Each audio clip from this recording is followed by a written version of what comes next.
is a presentation of Fox Sports. We are Baltimore. We are Wisconsin.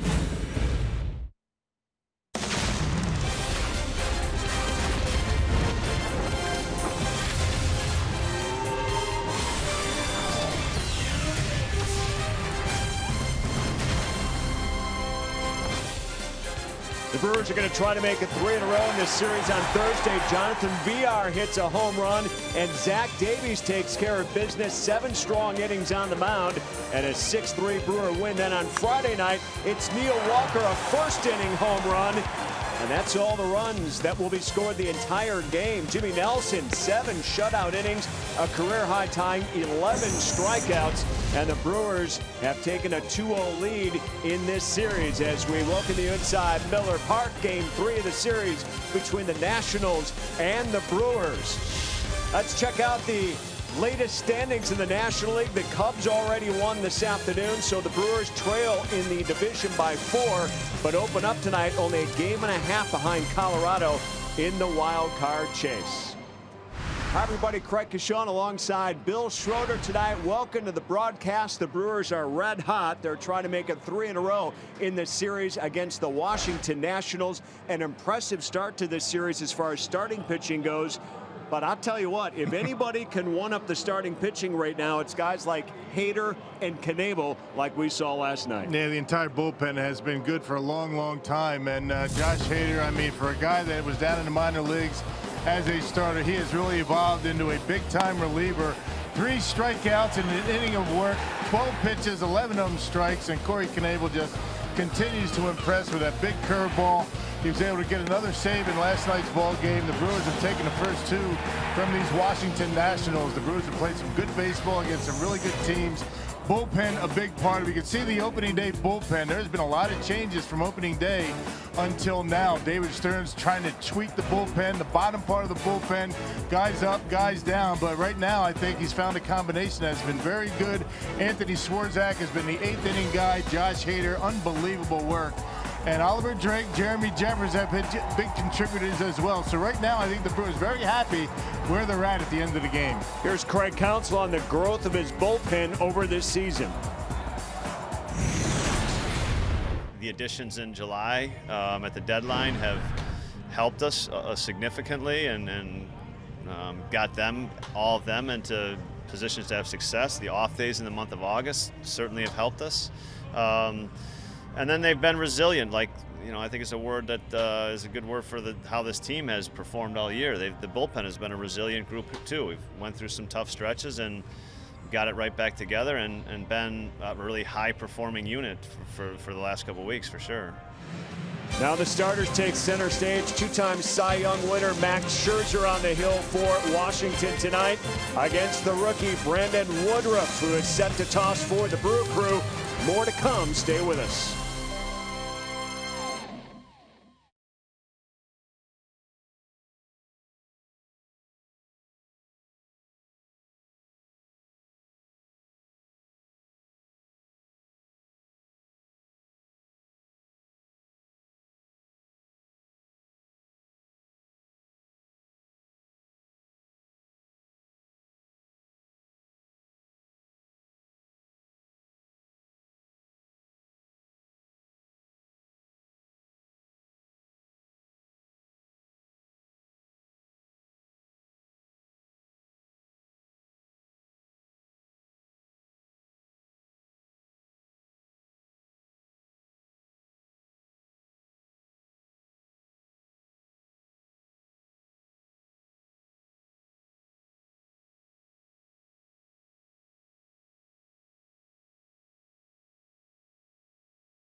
Sports Wisconsin is brought to you by Miller Lite, the original light beer. By Hubie and Abraham, voted best, rated best, Hubie and Abraham. Tell them you mean business. And by Menards. Save big money at Menards and all your home improvement needs. Back at Miller Park, roof is closed here tonight. Nationals and Brewers ready to battle in Game 3 of this series, and the Brewers will have their hands full with Max Scherzer out on the hill. The 2016 Cy Young Award winner, 20-game winner, leads the league in almost every major pitching category this season, including 230 strikeouts. So again, the Brewer batters will have their hands full tonight, but the rookie Brandon Woodruff makes his 4th big league start for Milwaukee. Were called just yesterday on the September call-ups, but only allowed 3 earned runs in his first 3 starts. A bright future as a starter for the Milwaukee Brewers, and he gets another turn here against the Nationals tonight. Should be a good one. Again, the Brewers trying to make it 4 wins in a row overall and keep pace in the postseason. First pitch is on the way here on Fox Sports Wisconsin.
Swing and a miss. That's a big punch out. Swing and a miss from Souza. And he strikes out Parra. Good inning for Woodruff. Adele Sano looks at a called 3rd strike.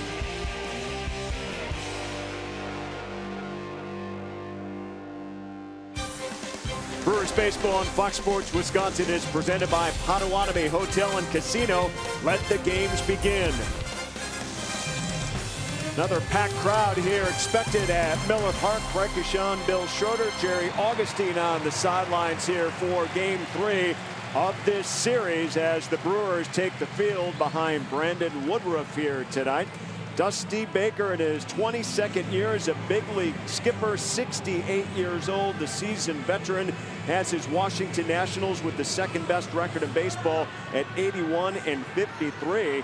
But their potent offense has only scored 3 runs in this series against Milwaukee, and our Potawatomi batting order for them looks like Turner, Kendrick, and Murphy the first 3 to face Woodruff here tonight. Then it's Zimmerman, Rondon, Worth, Taylor, Lobaton, and Scherzer the pitcher.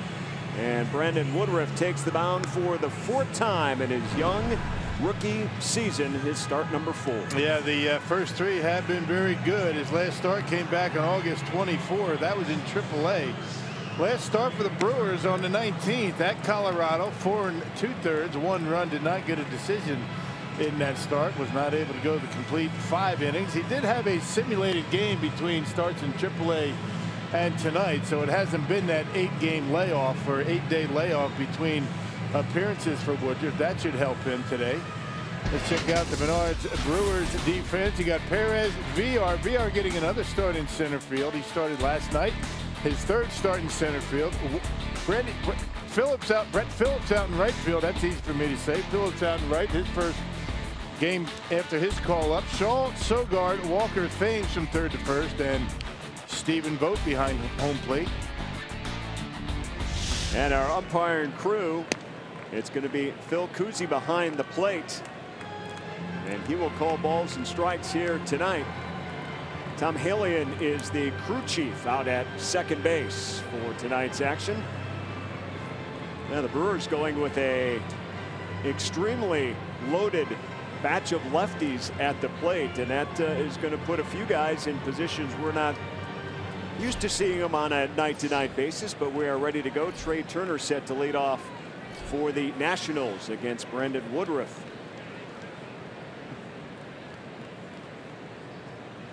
First pitch hits the inside corner for a strike.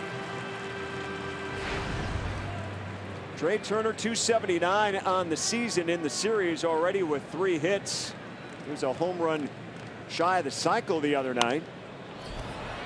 Pop up in foul territory. Vogt right near the Brewer dugout, can't come up with it as the ball hits the top of the rail against the screen. Yeah, got that netting over there as well that he was battling, and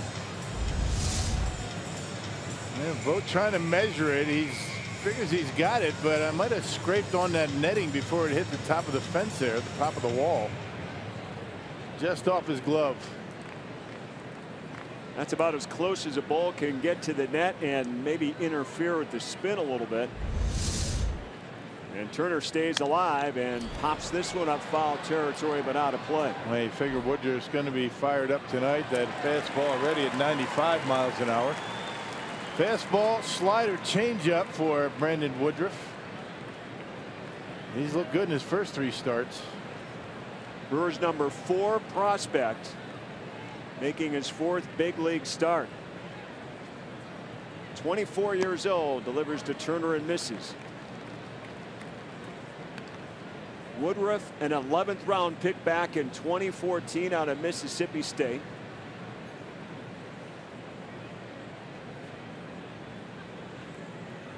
He's only allowed 3 earned runs in his previous 3 starts. Yeah, 3 earned runs, 15 hits in 16 and 2/3 innings. That's pretty good work. Anytime you have less hits and innings pitched, that's considered to be pretty good. Made 16 starts this year down in AAA Colorado Springs, a .430 earned run average and a 6-5 record. And you remember Woodruff in his first start pitched very well, and this one hit to right and caught out there by Phillips. Phillips just called up yesterday in the September call-ups, gets the start out in right field. He played in all 3 spots and always has a smile on his face, doesn't he? Got the first one out of the way. There you go. Played a lot of center field and some corner outfield spots as well. Interesting that they have VR out in center. They have the natural center fielder over in right. Yeah. VR hasn't played a ton of outfield in his day as Howie Kendrick steps in there. There's VR, but you know, VR now in his 3rd start out in center field has not seen a lot of action, ironically. He caught 1 fly ball in his first start in center against the Pirates.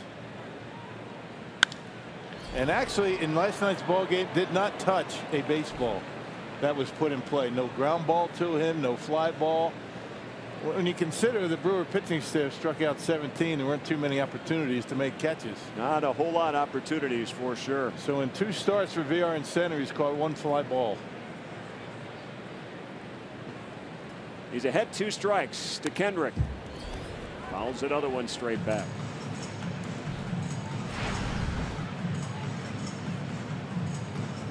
Well, the Brewers winning yesterday 1-0 behind Jimmy Nelson, and we talked about what the bullpen with Hader and Knebel were able to do. Walker the solo home run in the first. Not going to see too many games with a solo home run being all the scoring in the opening inning.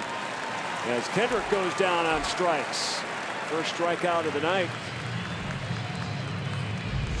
Well, as you would figure, no national has ever faced Brandon Woodruff, at least in the major leagues.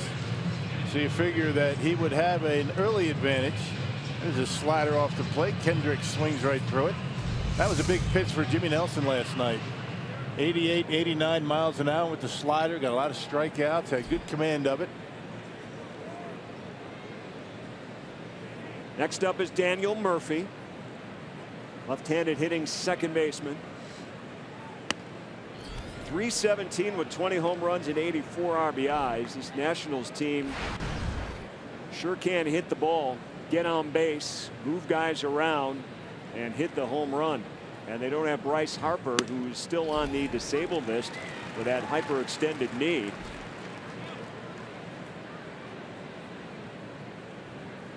Yeah, Dusty's got all his guys in there today except for Matt Wieters, the everyday catcher for the Nationals. He's getting consecutive days off, but you got Rendon back in the lineup. That's a big bat to have in there. There's no pressure at this point to get Harper back, but you're now into the final month of the baseball season as well. But Washington with a 15-game cushion in the National League East. It's kind of been that way all season long. It's been their division. It's been the Dodgers out in the West. So you would think that the Dodgers will be the #1 and Washington the #2, and then let the chips fall where they may after that. The Central Division still open. Wild card still open at this point.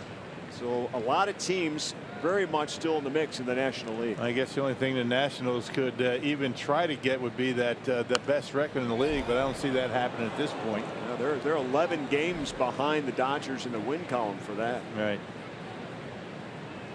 Dodgers snapped a 5-game losing streak behind who else but Clayton Kershaw, who comes back off the DL, and he pitches 6 shutout innings in a 1-0 victory at San Diego. So there was another 1-0 game last night besides Milwaukee's. And then you've got that Cup game today. 14-12 Cubs over the Atlanta Braves. Cubs have won 6 straight, so again they boost their lead to 4 games over Milwaukee entering tonight's play. So the Brewers, if they pick up a win, can get back to 3.5 like they were able to do yesterday. Same scenario. Here's the 2-2 and another strikeout, and a good start here in the first inning for Brandon Woodruff. A couple of strikeouts to finish it up, and now the Brewers will come to bat against Max Scherzer.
First inning just underway at Miller Park. The Brewers and the Nationals. Craig Counsell in his 3rd year as the Brewers skipper.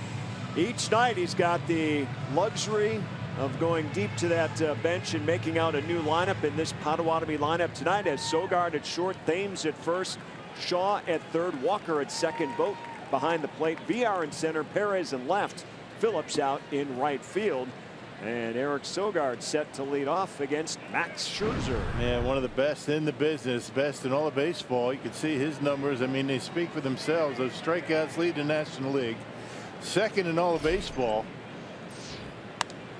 Two-time Cy Young Award winner. This guy's a tough customer out there. He's got all the pitches, and left-handers, you know, hit him a little better than right-handers, but it's not much to speak of. That's why Craig Counsell has a ton of lefties in that lineup tonight.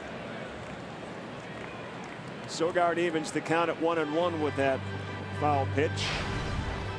285 on the season, 3 home runs and 17 RBIs. And you remember when Sogard came off the DL, he had a slow start to get that bat swinging, and it looks like it's starting to come around now. Been used the last couple of games. This one outside, 2-1. Brewers 5-1 in their last 6 games on a 3-game win streak right now. It's tough to pick up games against the Chicago Cubs, but they have in the wild card chase. Slow roller to short, Turner, quick throw, and just beats Sogard for the first out. Yeah, pretty good defense that the Nationals roll out at you. Brought to you by Menards tonight. You got Kendrick in left. Taylor and Worth round out the outfield. Rendon and Turner very solid defensively on the left side. Murphy, Zimmerman on the right side. Throwing arms, a little suspect for both Murphy and Zimmerman. And Jose Lobaton back-to-back starts behind home plate tonight. Here's Eric Thames, the first baseman.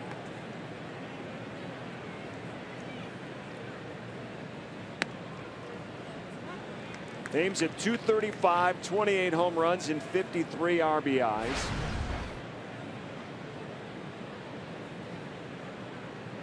First 6 Brewer batters will bat left-handed against Scherzer. 8 of the 9 in the order. Inside, and Thames misses. Yeah, we mentioned that right-handed hitter is hitting only 126 for the season against Scherzer. Left-hander is not that much better, 219. He'll take 219 over 126 though at this rate against this guy. Great Counsell will, that's for sure. All the lefties in there. You got 5 left-handed hitters, 2 switch hitters in the lineup. The only right-handed batter position player wise is Hernan Perez.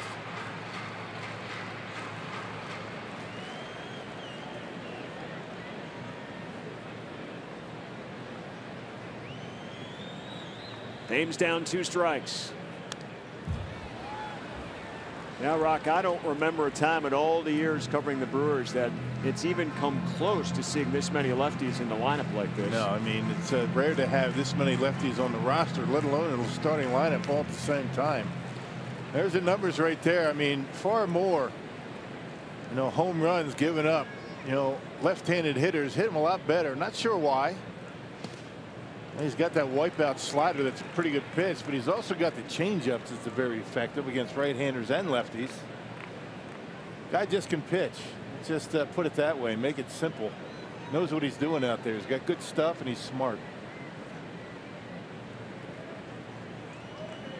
A ball and 2 strikes to the Brewer first baseman. Here comes Scherzer. Roller over to second, just into that grass there for the second out. Now Scherzer has a great demeanor. If you've followed his career, he's got 2 no-hitters. He's won 2 Cy Young Awards, 1 in each league, and he's pretty happy-go-lucky for the most part. Doesn't take things too seriously, and I think that's helped him develop in his career, because he had kind of a slow start to his career with Arizona. Yeah, really couldn't throw a lot of strikes. I mean, with the Diamondbacks and a little while, but you know, something when he got traded over to the Tigers clicked for him, and things really started to come together. But you know, the demeanor, you know, I think is in large part the result of having wicked stuff out there in the mound. When you can rely on as many pitches as he can throw for strikes and get you out, I mean, get you out pitches, I mean, that's going to calm you down quite a bit. Absolutely. There's Travis Shaw now. Way inside to the Brewer third baseman. Shaw, in 3 career plate appearances against Scherzer, has a home run and 2 walks. So that's a rarity to say that here's one guy Scherzer hasn't gotten out yet.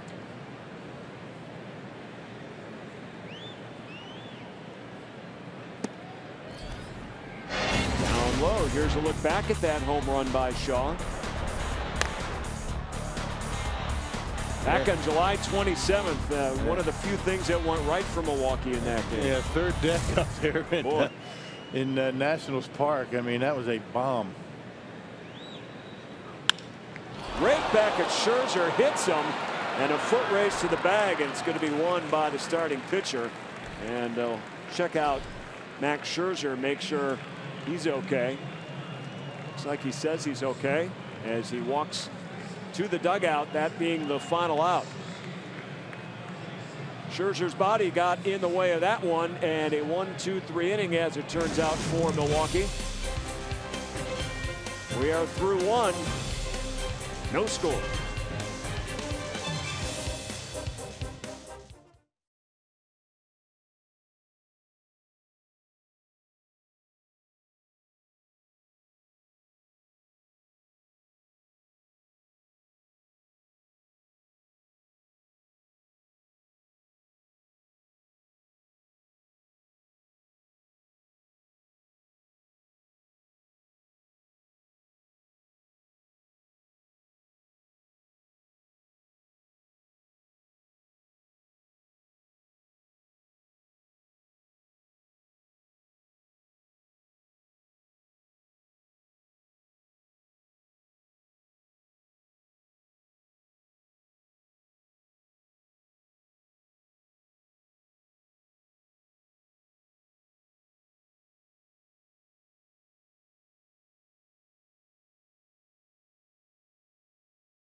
For the Nationals and the Brewers, Brandon Woodruff back out on the hill, and he'll face Ryan Zimmerman here to lead off the second inning.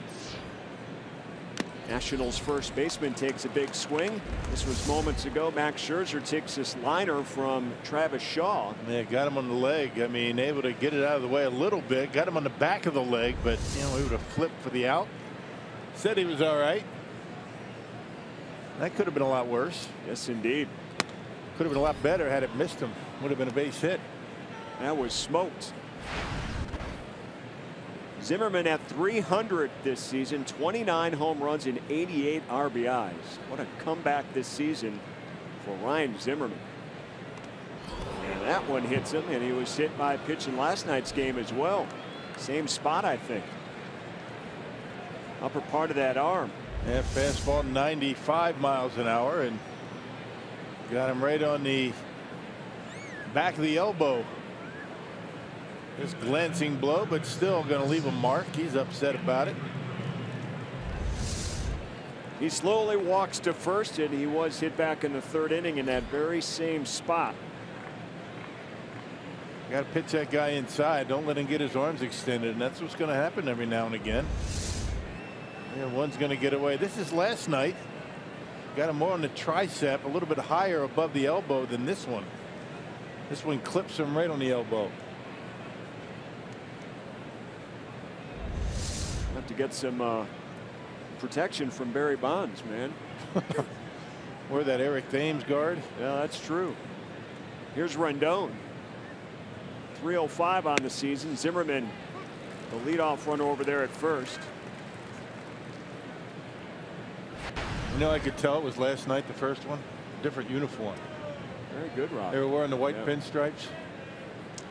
Well, Washington wore their grays last night. They're wearing their reds tonight. See, that's the kind of analysis you get up here.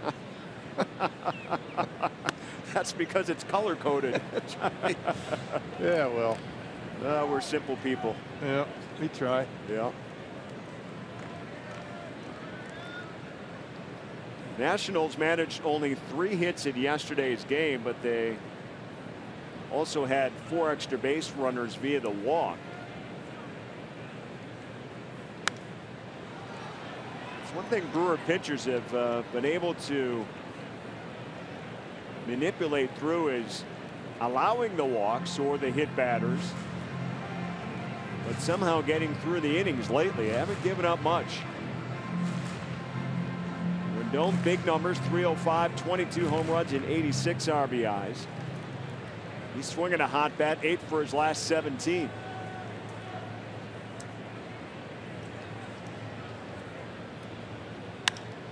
This one hit hard right field, rated Phillips. Just down on the warning track for the first out. Hey, it's a late season showdown between Central Division foes as the Brewers and Pirates square off in a 3-game series at Miller Park. Monday, September 11th through Wednesday, September 13th. Check out the complete schedule and reserve your tickets at Brewers.com today.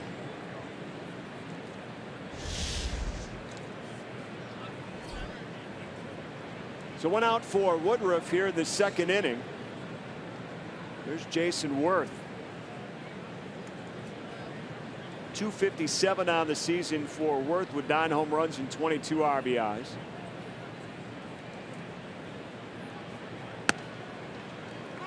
Woodruff hits the outside corner for strike 1. Yeah, good command so far with the fastball. Catches the outside edge on that pitch. He's been effective inside.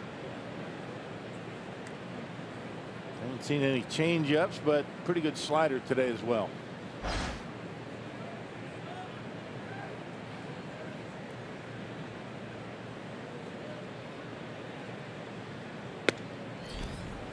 One and one now to Worth.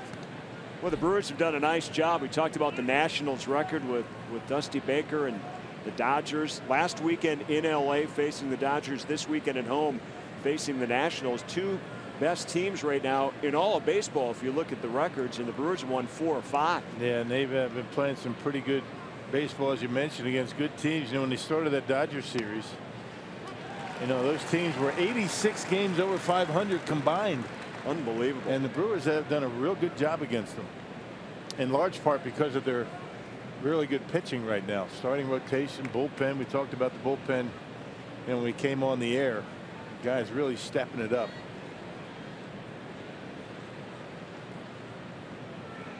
Brewers starting pitching. Their ERA ranks 5th overall in the league right now. Slow roller to short, back to first, and he's safe. Worth beats it out. That one beat into the ground, and the grass slowed it down. By the time it reached Sogard at short, the Brewers will take that lead out. Yeah, right off the end of the bat. It wasn't hit all that hard, and he called that a worm burner. Not much of a bounce on it, not hit hard enough to turn the double play, but that's a big bat to get. Jason Worth just does beat it at first base.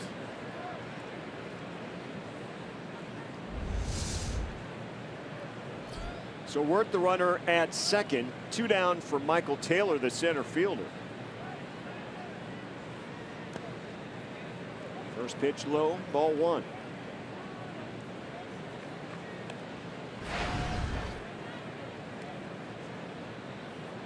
.264 in the season for Taylor. A couple of hits, including a double in this series.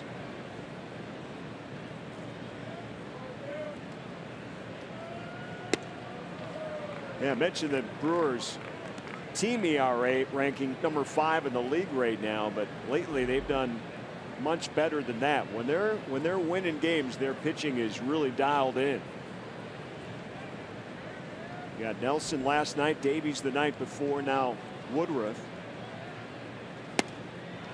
You have Chase Anderson. And then tomorrow it's going to be Brent Suter's going to get the pitch on Sunday for the finale of this series, and you could see that number 5 spot in the rotation be somebody new here for the final month of the season.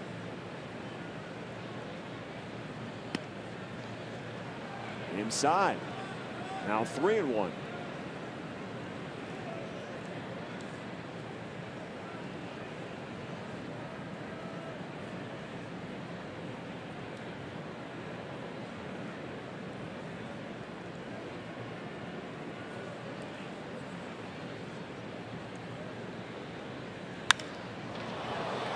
This one center field. VR holds it in. And the Brewers and Woodruff come to bat now in the bottom of the second.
For that little guy right there. No score as we go to the bottom of the second. The Nationals and the Brewers here tonight. Time now for our car scoop from the clubhouse.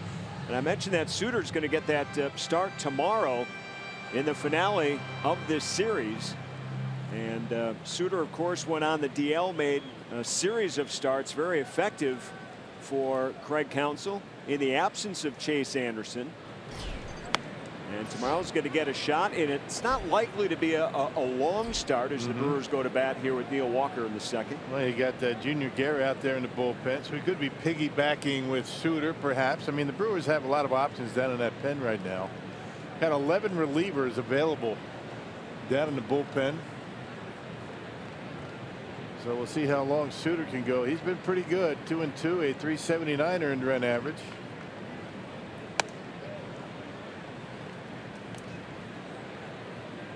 What's amazing, as good as Chase Anderson was before he went on the DL, Suter was just as good for a good month. Ran into a little bit of trouble his last couple of starts before he went on the DL. Walker bats against Scherzer. Ball and 2 strikes. Walker only 1 for his last 13, but that one hit the home run yesterday. He's got 3 career home runs against Scherzer. I don't think too many guys have 3 home runs against this guy. Way inside. 2-2. Here's a look at that home run last night. First inning. A Powerball home run count for Walker. 12 on the season overall, and 2 as a Brewer. He hung a curveball. Roark had a difficult time with his curveball in the first inning, but corrected that very fast. He had a very good outing, but suffered a loss. This one lined to a perfect defense. As Turner, the shortstop, got it. Looked like it had a little knuckle on it, a little knuckle effect as it got out to turn. So back-to-back hitters, Shaw, Walker have squared up pitches against Scherzer here. I'll tell you what, Rock, I'm always amazed with the positioning of the defense and how hard these coaches work and the scouts work, and placing these guys in the right spot. I mean, you got to pitch to the right spot, obviously, for it to happen, but it is pretty amazing. That last bat by Walker, a perfect example. And the guys behind the scenes, I mean, you got to give them a lot of credit too. I mean, you know, in the Brewers dugout and Brewers ballpark, these guys working hard, putting together these spray charts and scouting reports. It's a complete team effort. And works 95% of the time. Stephen Vogt, the Brewers catcher, back in there today. Manny Pena remains at day-to-day. He did do some work today on the field. Has that bad hip right now that's given him some issues. Happened a few games ago. This one in foul territory, and a long run and a nice catch out there by Rendon. The shift was on. Those are never easy for the third baseman when they're way over by second base to cover that territory. And a little easier when you're going over toward your home dugout. Guy's going to help you a little bit more, but hey, you're right about Vogt. I mean, he's played in 6 straight games and 5 of them starts. He had to come into the game for Pena 4 starts ago, or actually 5 starts ago, and then when he injured that hip flexor. And you're talking about a guy too who just came off the DL with a bad knee, and I'm not sure that knee's 100% for Vogt. But the good news today, Jett Bandy was reinstated off the disabled list. So along with Andrew Susac, now the Brewers have 4 catchers on the active roster. And 4 very good defensive catchers. Guys that have hit in the big leagues. Yeah, a lot of experience and a lot of flexibility Craig Counsell has behind home plate right now. Pinch running, pinch hitting, you name it. Jonathan Villar, the Brewers center fielder for the 2nd consecutive game. 9 for his last 15. That's why he's out there in center field. He continues to swing a very good bat here, which is spanning from August now into September. Nice streak of multi-hit games for Jonathan Villar. Yeah, in this series alone, he's 5 for 8 with a home run and 2 RBIs. On the homestand, 9 for 15 with a couple of home runs.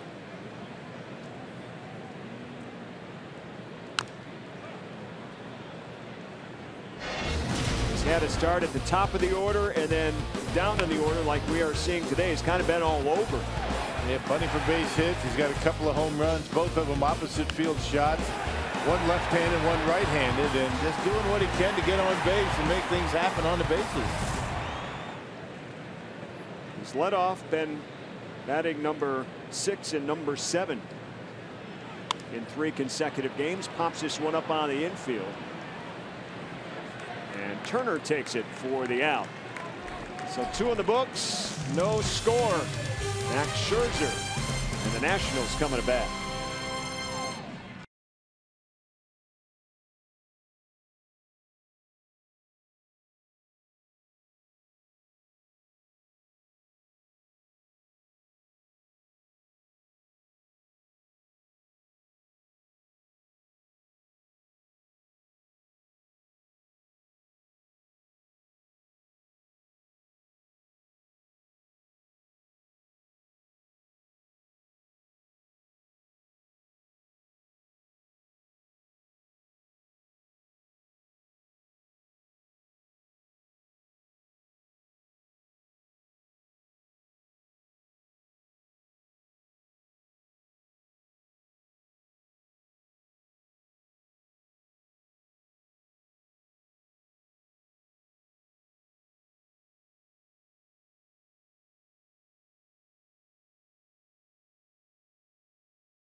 In baseball, a positive story in Houston. They're back to playing baseball, a positive step for the city. There's the mayor, Sylvester Turner. He was there throwing out the first pitch in the Astros Mets playing a doubleheader today, the first doubleheader ever at Minute Maid Ballpark. They've got the dome there, don't need to play him obviously, but a lot of volunteers turning out. The relief volunteers rolled out the U.S. flag and then the Texas flag. The mayor spoke, and Houston donated 5,000 tickets to each of the 2 games today for the area, and it's great to see here as we start the top of the 3rd inning here back at Miller Park, and Lobaton set to lead off against Woodruff. Yeah, good to see Houston trying to find a way to get back to normal if that's possible. You still need a lot of help out there. You do what you can to help those folks out. They're having a rough time. The team yesterday, the Astros and the Mets, went out to many area shelters and visited with some of the folks through there to spread a smile and take some pictures if they could. Anything to brighten up their day. There's a strike from Woodruff. The Astros won game 1, by the way, 12-8. They're playing game 2 tonight. I thought it was interesting. It's Hurricane Harvey, and Matt Harvey was pitching for the Mets, only lasted 2 innings, so the Astros took care of one Harvey anyway. A little payback. Ironic, huh? A little payback. There's a ground out to start things out.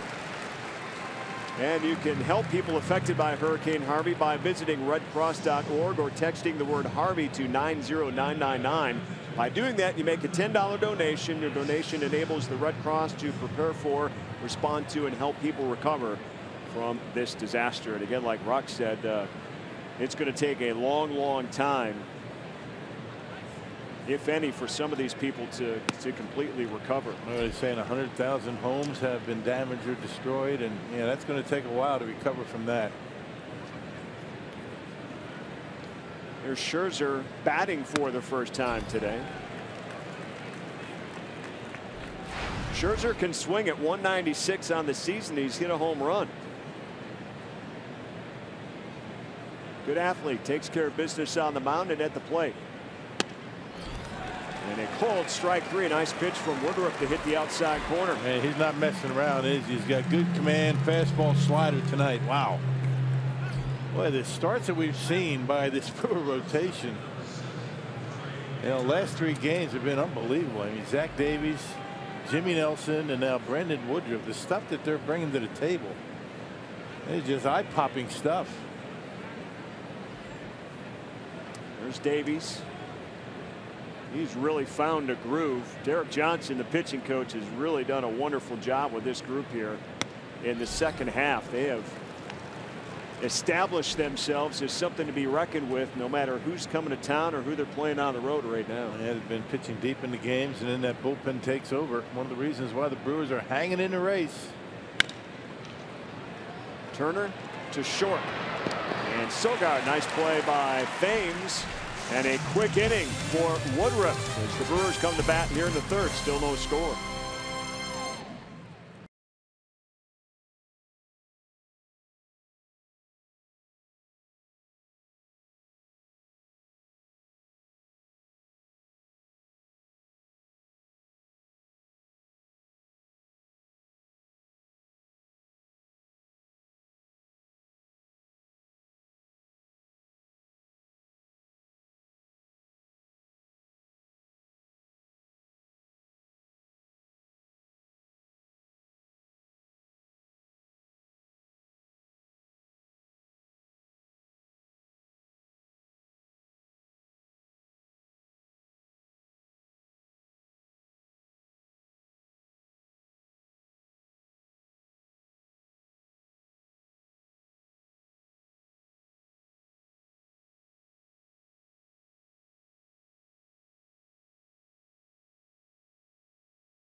Unlimited baseball break brought to you by T-Mobile. A couple of baseball notes for you. Jackie Bradley activated from the 10-day DL for the Boston Red Sox, they could use his numbers again during this stretch drive. They lost to the Yankees today, and Victor Martinez going to have surgery to address recurring heartbeat issues, and that's a loss for the Tigers right there. But more importantly, Martinez, you're talking about somebody's heart not ticking in the right direction here, and hopefully they'll be able to correct that. He can get back to playing again here. Yeah, get things right for him and get ready for next year. The Tigers, they're out of it. They're 20 games back.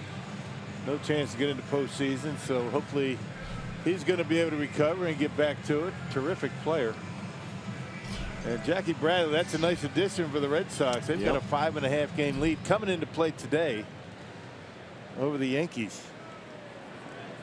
There's Hernan Perez to lead off against Max Scherzer. Speaking of the Tigers, the former Detroit Tiger made his mark by winning a Cy Young Award with them, and then came over to the Nationals and won one in the National League as well last year. Hernan Perez, a Tiger.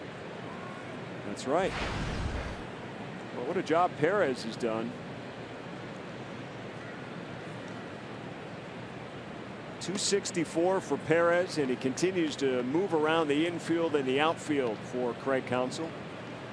Playing in left tonight for Ryan Braun, who got ejected early in yesterday's game and in a hitting slump right now, and his career numbers against Scherzer 0 for 13. So a good night number wise for him to take off. Yeah, get him back in the lineup tomorrow perhaps, and get as many left-handers as you can against Max Scherzer. The Brewers do not have a lefty on the bench. They have 8 reserves on the bench, all right-handed hitters. 8. You love September baseball, right? Yeah. Perez goes down on the changeup from Scherzer. Brewers have 8 guys on their bench, 11 pitchers in their bullpen. You see that changeup. I mean, perfectly located down and in. Perez over the top of it and out in front of it. And the National League strikeout leader with his first strikeout of the night against Perez, and is set to face Brett Phillips.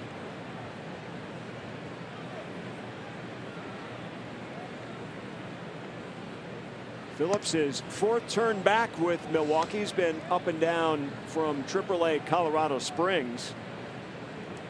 He's done a nice job up here. A couple of big league home runs, 229. Also 2 for 5 against the Nationals. First time he's facing Max Scherzer. Yeah, he was really swinging the bat well before he got sent down. Pretty much of a numbers game for Phillips. Went down to the minor leagues, continued to hit. A good bat to have in that lineup from time to time. Yeah. Terrific fielder. He's got a great throwing arm. Here's the 1-1 to Phillips.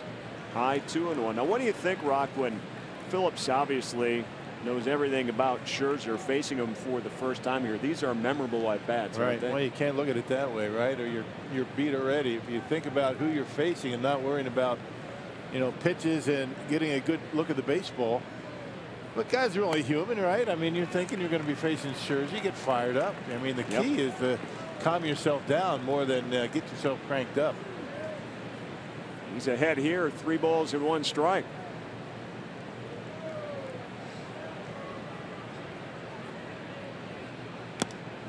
Big hack and a miss from Phillips. Count now full. Hit some home runs right before he got sent down to the minor leagues last time up. Yeah, he was swinging it well on this level. Right. But the Brewers, at number crunching at the time, had to send him down. A lot of movement between the minors and the major league club. Called strike 3 this time. So Scherzer now, a couple of quick strikeouts to open up the 3rd.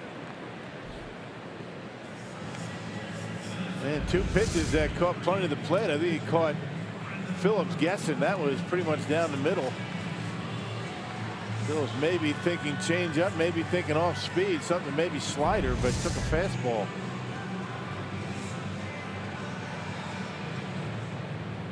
Two down now for the pitcher, Brandon Woodruff.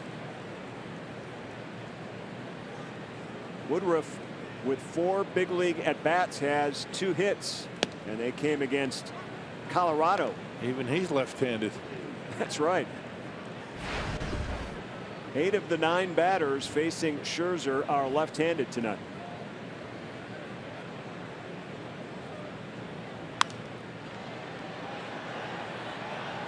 Woodruff, just like Phillips, kind of a similar storyline.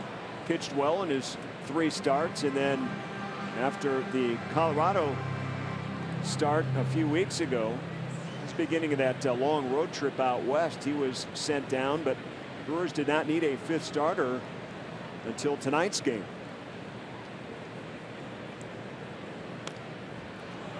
Little roller right back to Scherzer, and a 1-2-3 inning. A pitcher's duel continues. Woodruff comes back out for the 4th.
With no score, and Brandon Woodruff starting his 4th inning of work. You know, we talked about what would Brandon Woodruff go out tonight, and how would he approach his outing tonight. And he was very excited. We talked to him and said when he had time to go down to the minors, he wanted to clean some things up on his delivery. He had some things he wanted to do. He thought it'd make him a little bit more aggressive in the strike zone, and he's actually done that. But the thing that you see him working on tonight is really the focus on pitch execution. You see with his fastball, he's been locating that very well on both sides of the plate. He's had that good slider. He's thrown a couple of changeups, but he's not going deep into counts. He's getting outs early in counts, and that's what you need to do. But I think a big thing with Brandon Woodruff tonight is he's got a lot of confidence in Stephen Vogt behind the plate. And Rock, you can talk to this. You get a young pitcher out there that's coming back in the big leagues, hasn't made a lot of starts, having that confidence in that catcher to say, catcher, you start the pace and the rhythm. You make the pitches, call the pitches. I will go and execute them. That is playing big with Woodruff tonight. That's exactly right. And it starts, before the game during batting practice when those guys get in there and they have their scouting report meeting with Derek Johnson. A guy like Stephen Vogt's going to take complete command. I mean, he's been behind the plate for a couple of games against his Nationals team. He's going to tell Woodruff, look, follow me. You just execute the pitches I call, and you're going to be all right today. That gives a guy a lot of confidence starting the game. Yeah, became just the 5th pitcher in franchise history to produce a scoreless start in his major league debut for the Brewers. Jim Slayton, Jeff D'Amico, Steve Woodard, and Chris Saines as well. So Woodruff has done a nice job, and they're counting on him for some big things. This guy, if he finishes September well, will be likely counted on perhaps to be in that starting 5 starting next spring. He faces Howie Kendrick now for the 2nd time in this game. Struck him out back in the 1st inning. Top of the 4th underway here at Miller Park. Woodruff with a nice pace out on the mound. Only 1 base runner so far in this game. Actually 2. Zimmerman reached on a hit batter, and then Worth reached on a fielder's choice. That's been it. Scherzer's gone 1, 2, 3 the first 3 innings. And you know, that's a little added pressure if you're Brandon Woodruff. I know he's going to say after the game, he's going to say it doesn't matter who's out there pitching against me. I got to pitch my game. But that's not the case. I mean, you know, you're not going to get a lot of run support because you're facing one of the baseball's best. So you know that every pitch is very important. Can't be making mistakes. You know, 1 or 2 runs could cost you a game with Scherzer, you know, facing you. And now a 2-2 count on Kendrick. Down the right field line and into the seats. This guy is a big time opposite field hitter. You can see the way they play him in center field where Jonathan VR is stationed. I mean, it was even more pronounced last night late in the game with Broxton in center. But they have swung way around toward right center. Look where VR is, giving him a lot of room out there in left center.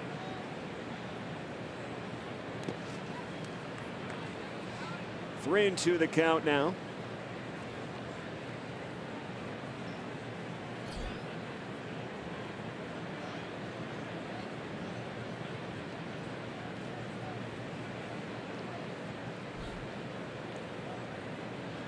And the rookie delivers. Misses outside.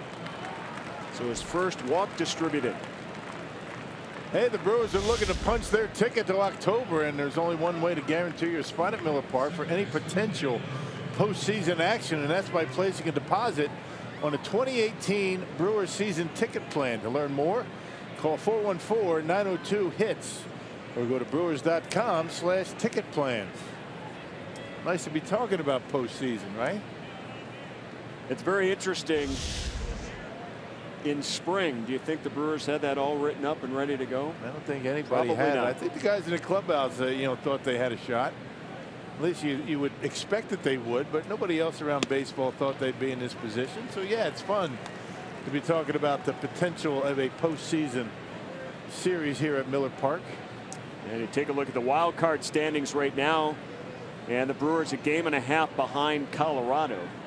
The division, of course, the Brewers have led for a good stretch of the season, and then as soon as the second half of the year began, the Cubs got on their run and have been out in front in a 4-game lead over Milwaukee. A lot of people thought the division would be the best way for the Brewers to go in, but as it's turning out now, it's obvious that the wild card is a great second choice. Colorado's in kind of a funk right now, and that's because, you know, and that's the reason why the Brewers are starting to catch them. Kendrick on the run, Boat's throw is going to be late. So a stolen base and a runner in scoring position. Nobody out here in the 4th. Not a big lead, but a good jump. Kendrick will steal a base. I think that's his 11th stolen base. Actually 12th stolen base for Kendrick, and he's in scoring position.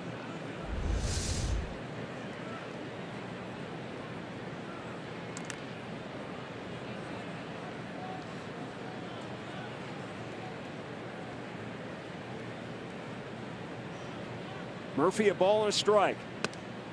Now 2-1. Yeah, Kendrick had a stolen base in last night's ball game. So yeah, back-to-back games with stolen bases for Howie Kendrick.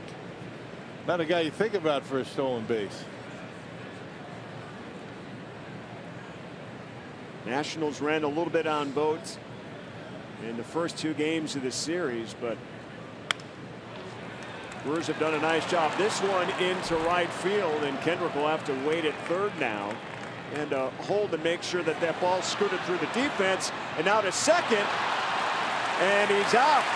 He tried to sneak into second base. Murphy, no one was there, and finally Sogard rushes in, and Murphy tried to leap over the top of him. I'm not sure about that play. I mean, that's not a very good base running play by Daniel Murphy. There's nobody out, and he's out relatively easily. I mean, you got to wonder what he's thinking on that. I mean, Jonathan VR, he gets it. He knows there's no play at home plate, so he kind of lobs it in. Now, here comes Murphy. Sogard realizes it, and he's at a dead duck at second base. Not a very smart base running play by Daniel Murphy. Here he comes, and right about now he realized I made a mistake. That's a big out. Somebody's got to cover second, and that somebody right there, that's either got to be Sogard or or Walker, one of them. I'll tell you, the way Murphy jumped over Soga almost cleated him in the head. Exactly. Just how close his foot came to his head. That can be very dangerous. They're taking away that leaping rule in a lot of football leagues, high school and college. Well, you can't run through guys anymore, so you got to go over them. Here's Zimmerman. Ball and a strike to Ryan Zimmerman. He was hit by a pitch back in the second inning. And so credit Jonathan Villar with an outfield assist. 2-6 or 8-6 on the putout. So his first outfield assist as a there you go. Yeah. One down runner at third. This is the Nationals' first threat to score in the game. Woodruff hits the zone there. 1 ball, 2 strikes.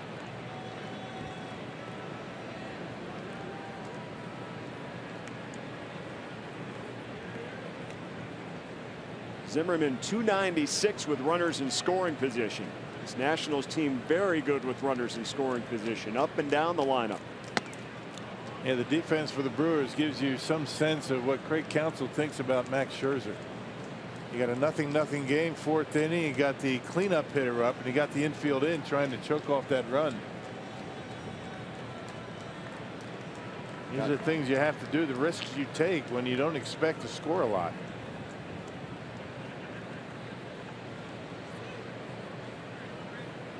Here's the 2-2.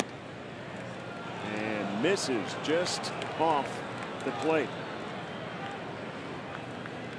And Zimmerman runs it full. 3 balls and 2 strikes. Just did miss the outside corner, maybe a little bit low too. Not by much.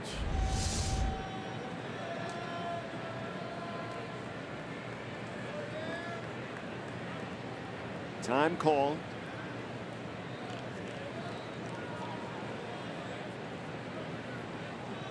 Nationals have only scored 3 runs so far in this series. One of the more prolific offenses in all of baseball. Here's the 3-2. And hit into left field, base hit, and the Nationals will take the lead. Yeah, the risk you run when you bring the infield in is a perfect example of it right there. If Shaw's back a little bit, he's going to be able to make that play. Run might score, but you're going to be able to get it out. Not a whole lot of range when you have the infield in. And it was a slider from Woodruff. Stayed middle part of the plate. Actually, Shaw was back a little bit. And still able to find the hole. So a 1-0 game. Zimmerman with his 89th RBI on the season. Here's Rendon, the third baseman.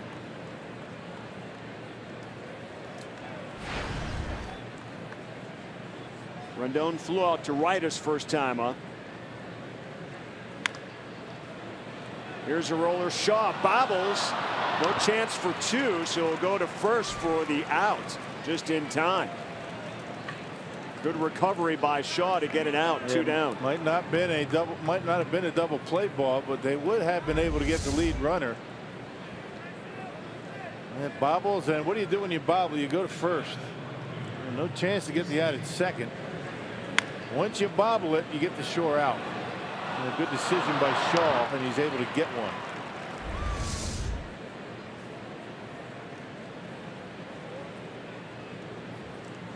All right, that brings up Jason Wirth, the right fielder. Reached on a fielder's choice back in the second. Nationals get the first run of the game here in the 4th. Still batting, 2 down. Zimmerman out at second.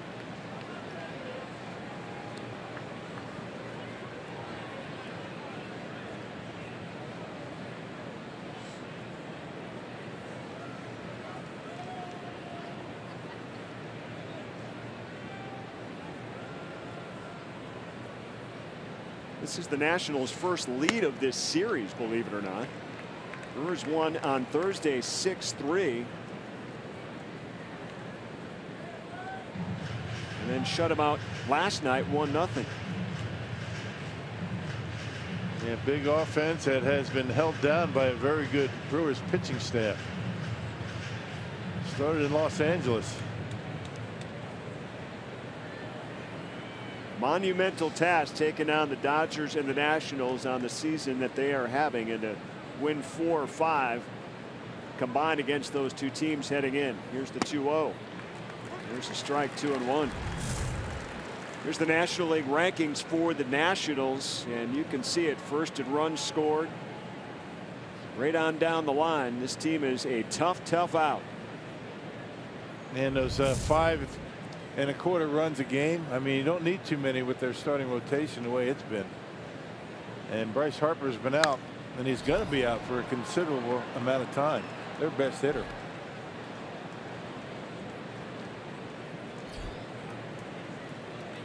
Nationals second to the Dodgers in team ERA at 3.46.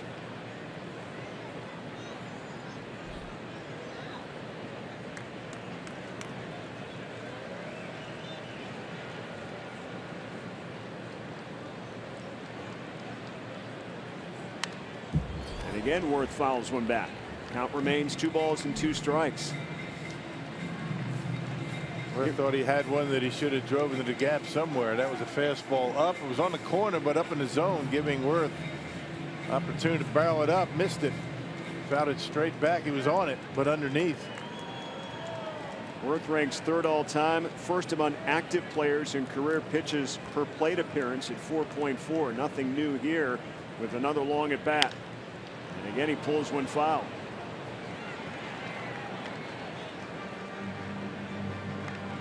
Had a long at bat against Corey Knebel last night in the 9th inning. Drew a walk. Knebel just kept firing curveballs at him. He was completely fooled on a number of them, but not able to throw the final one for a strike, and walked him. Pitch number 7 from Woodruff to Worth. One fouled back.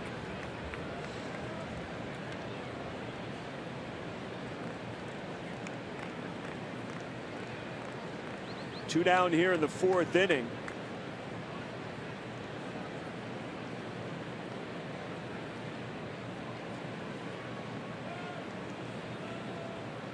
Woodruff about 9 days between starts.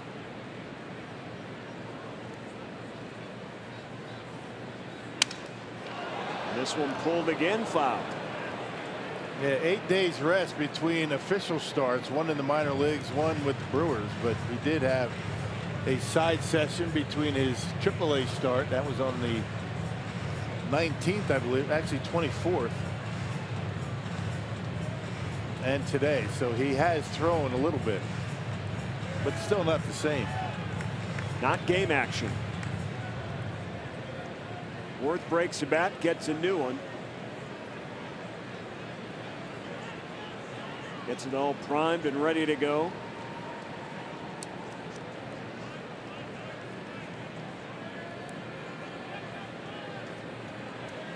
Here's the 10th pitch in this at bat. Oh, and he went. Can't check his swing. Vic Carapazza rings him up over at first. And Woodruff wins a long battle against the veteran Worth.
Fox Sports Wisconsin is brought to you by the Wisconsin Lottery, reminding you to please play responsibly.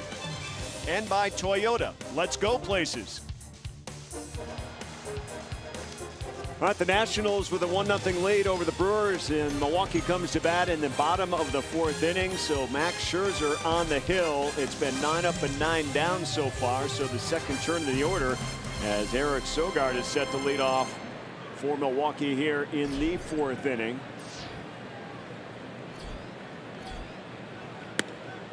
There's a strike from Scherzer, 33 years old. He's from St. Louis originally, and out of high school there was drafted by the St. Louis Cardinals, but elected to go to college at Missouri, and was later drafted by the Arizona Diamondbacks, and that's where he was drafted and developed into the majors with the Diamondbacks.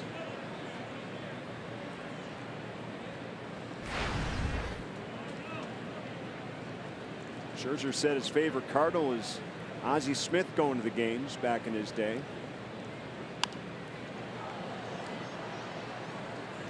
He would go to the Cardinals game at Old Busch Stadium, and he said he'd have his favorite food there was the nachos, the nacho cheese. He'd get 3 orders a game. Really? And he didn't say if those were with jalapenos or not. Sounds like you and I up in the booth during the game.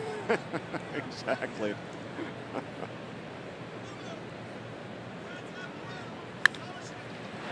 Sogard gets the first base hit. So Milwaukee's first base runner here in the 4th.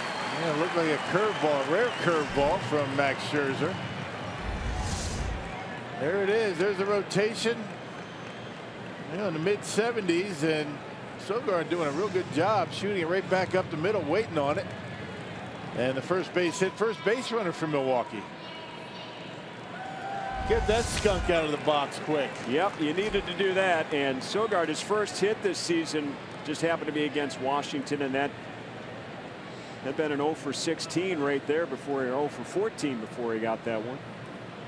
So good to see Sogard going. This guy's always got no-hit stuff when he takes the mound. You never know. Well, you don't. You never know. And he goes 1, 2, 3 in the first 3 innings. Got a couple of strikeouts in the bottom of the 3rd too. You don't know if he's going to start getting in a groove or not. Yeah, had a near no-hitter at Miller Park here a few years ago. He did back in 2015. Actually, that was almost a perfect game, right? Well, it was a perfect game until the 7th inning when Carlos Gomez led off the 7th with a broken bat bloop single to left. That'll break it up. His next start, though, he had 1 hitter in that game. His next start was his first no-hitter that he threw. That was against the Pirates. Thames, right field base hit. Sogard on his way to 3rd. This one all the way to the wall. Sogard being waved home. He will score and tie the game on a Thames double here in the 4th inning.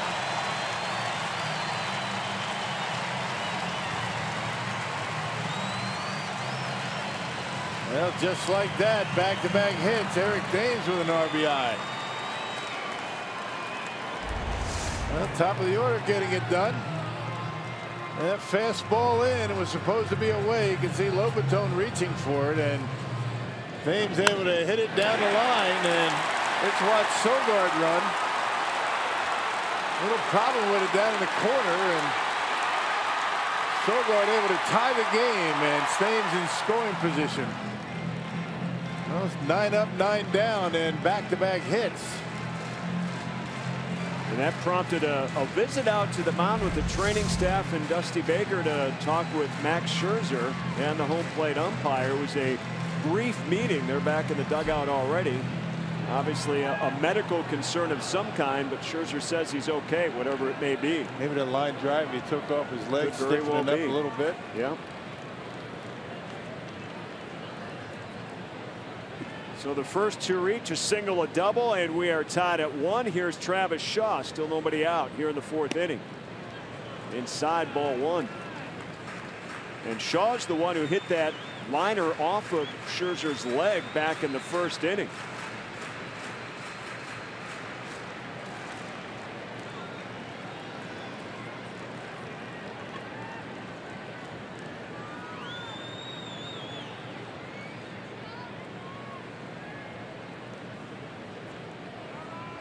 And the 1-0. And this one screamed to Zimmerman, and he catches it for the first out. Thames back to second base. Let's take a look at that Thames hit that prompted the visit from the training staff to see Scherzer. And you see he misses his location, and you know, watch the land right here. See, he's grimacing a little bit. I think it is, and maybe that leg tightening up a little bit after that line drive hit him. Looked like the back of the knee.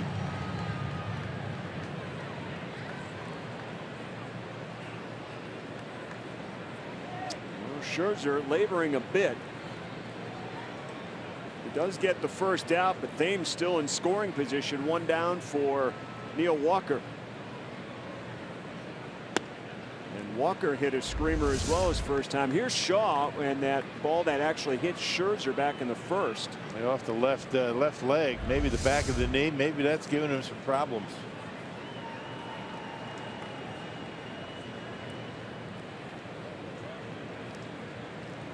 Scherzer making his second start. He's on the 10-day disabled list with neck stiffness, I should say. It's only his second trip to the DL in his career. This is to Walker, 2-0. Well, the Brewers, much different look here in the fourth inning than the previous three against Scherzer. They're swinging the bat well, though. Some of the outs have been loud.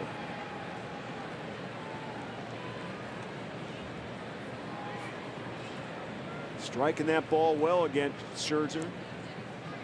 It's a 1-1 game. Here's the 2-0 now. There's a strike to Neil Walker. Yeah, down the middle, up in the zone, 93. It's not overpowering stuff for Scherzer, but he locates very well. Mixes his pitches. He's very unpredictable. Yeah, Walker lined out to short his last time up, so the Brewers have lined out a couple of times, hit some line drives. Now the defensive shift got Walker.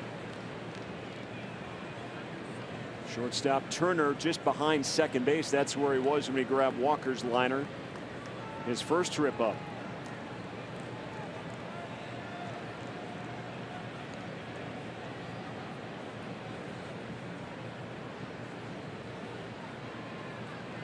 Here's the 2-1. Inside, 3-1. Well, you know, any signs of problems from Max Scherzer here, he's going to be out of the game. I mean, the Washington Nationals, yeah, really nothing to prove at this point. They've got the division kind of wrapped up, and Mike Maddox taking a keen eye on his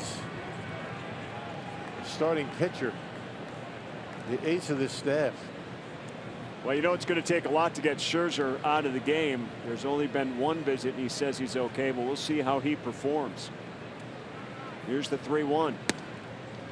And in for a strike. So it's full now to the Brewers second baseman, Neil Walker.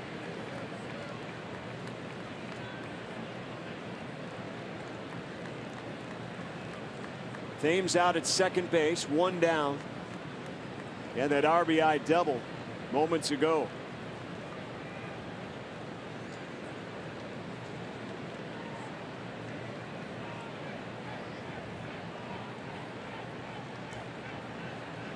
Here's the 3-2. Missing way inside, so he walks Neil Walker. And two aboard. Now let's send it down to Jerry Augustine, who has a great college story about Max Scherzer. Yeah, back when I was coaching back at UWM in 2006, we went over to the University of Missouri and faced the Missouri Tigers in a 3-game series. And Max Scherzer was the starting pitcher the first night. And he came in when we went there. He was 2-0, and we left. He was 3-0. But we were able to score 3 runs and got 7 hits in 5 innings off of Max Scherzer. Augie, did you know back then that this guy was going to be something special in the major leagues? Yeah, it was a little bit of a cool evening, but he was throwing in the mid-90s against us. Really had a good live fastball and a little bit of a breaking ball. He just dominated us from the beginning. We were lucky to score the runs. We got some little bleeder base hits, but you could tell then that he was something special. There's Max Scherzer, his 10th season in the majors right now. Great story from Jerry Augustine. First-hand experience of seeing Max Scherzer in college. Yeah, good stuff. Stephen Vogt bats. Pops one up. Foul territory behind the plate. And there is out number 2. Tough out there for the Brewers with just 1 down and 2 aboard. Lobatone hauls it in, and it's going to be Jonathan Villar now. Vogt has fouled out his first 2 trips up. Again, Manny Pena not playing in today's game. Is it 4 straight, Rock? Pretty close, I think. For Vogt? For Manny Pena being out. Oh, yeah. He's been out 4 straight. Vogt is caught in 6 straight.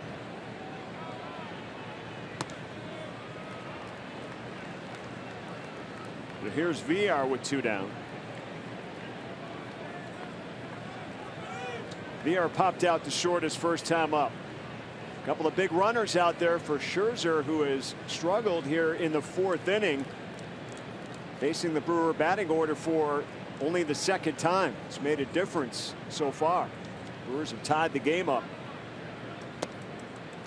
2-0. Trying to throw a few more changeups. He got Vogt on a 1-0 changeup, pop up. Just threw in there to Villar.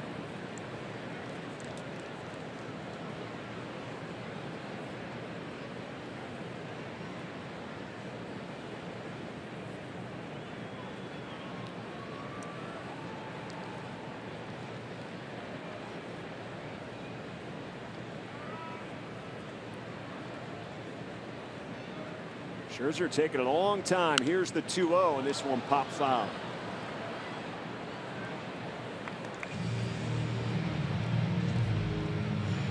Scherzer taking some time in between each pitch here as the Brewers have rattled them a little bit here in the 4th inning. It doesn't seem like himself, does he? No. Just doesn't have that same demeanor out there. And there's nobody warming up in that bullpen at all, so there's really no indication that he would be coming out at this point. Here's the 2-1 inside the Villar 3-1.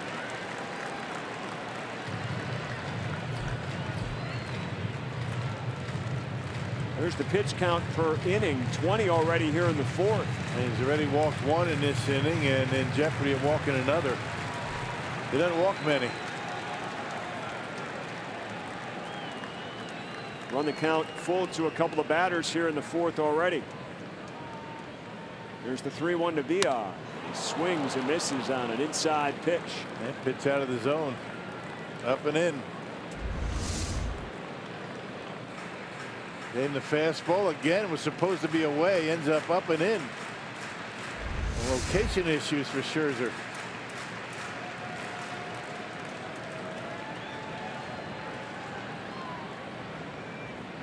Two aboard here with 2 down in the Brewer 4th inning. Another full count pitch from Scherzer, this time to Villar. And he pops one up. Shallow left. Kendrick's got it for the final out, but the Brewers do tie this game up. It's Eric Thames lacing one in to the right field corner, and Sogard comes around all the way from first, and we have a new ball game headed to the 5th.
Nationals and the Brewers are tied 1-1 here from Miller Park. And you can join Fox Sports Wisconsin for the Greater Milwaukee Heart and Stroke Walk 5K run benefiting the American Heart Association on Sunday, September 17th at Veterans Park on Milwaukee's lakefront. For additional details, visit foxsportswisconsin.com/events. Michael Taylor leads off against Woodruff here to open up the 5th inning. Brewers able to tie things up in their half of the 4th. Stranded a couple of runners, but at least it's back to even at this point against Max Scherzer.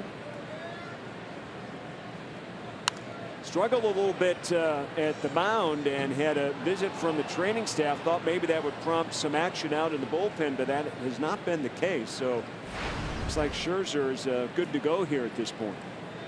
And back-to-back hits for the Brewers to score a run. Nationals had back-to-back hits and to score a run in the 4th.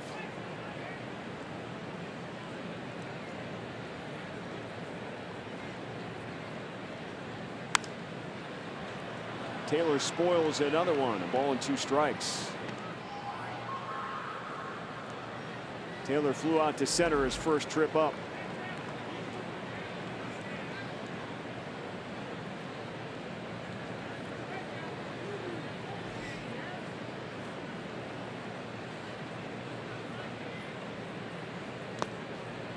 Woodruff misses again. Woodruff began the year as the organization's number 7 prospect and quickly moved his way up to number 4 before he got the initial call to make his major league debut. Remember, that was supposed to happen against the Cardinals, and while he was beginning his warm-ups, had a hamstring issue, so he had to go to the DL. There's Sogard for the first out. And opened the door for Brent Suter. That's right. Who made the start. He was able to string together a couple of good starts, did Suter, and he'll get another one tomorrow. Hey, get live broadcast, scoring updates, breaking news, and more right at your fingertips with MLB.com At Bat, the official app of the Brewers. Download At Bat today, free for your smartphone or tablet.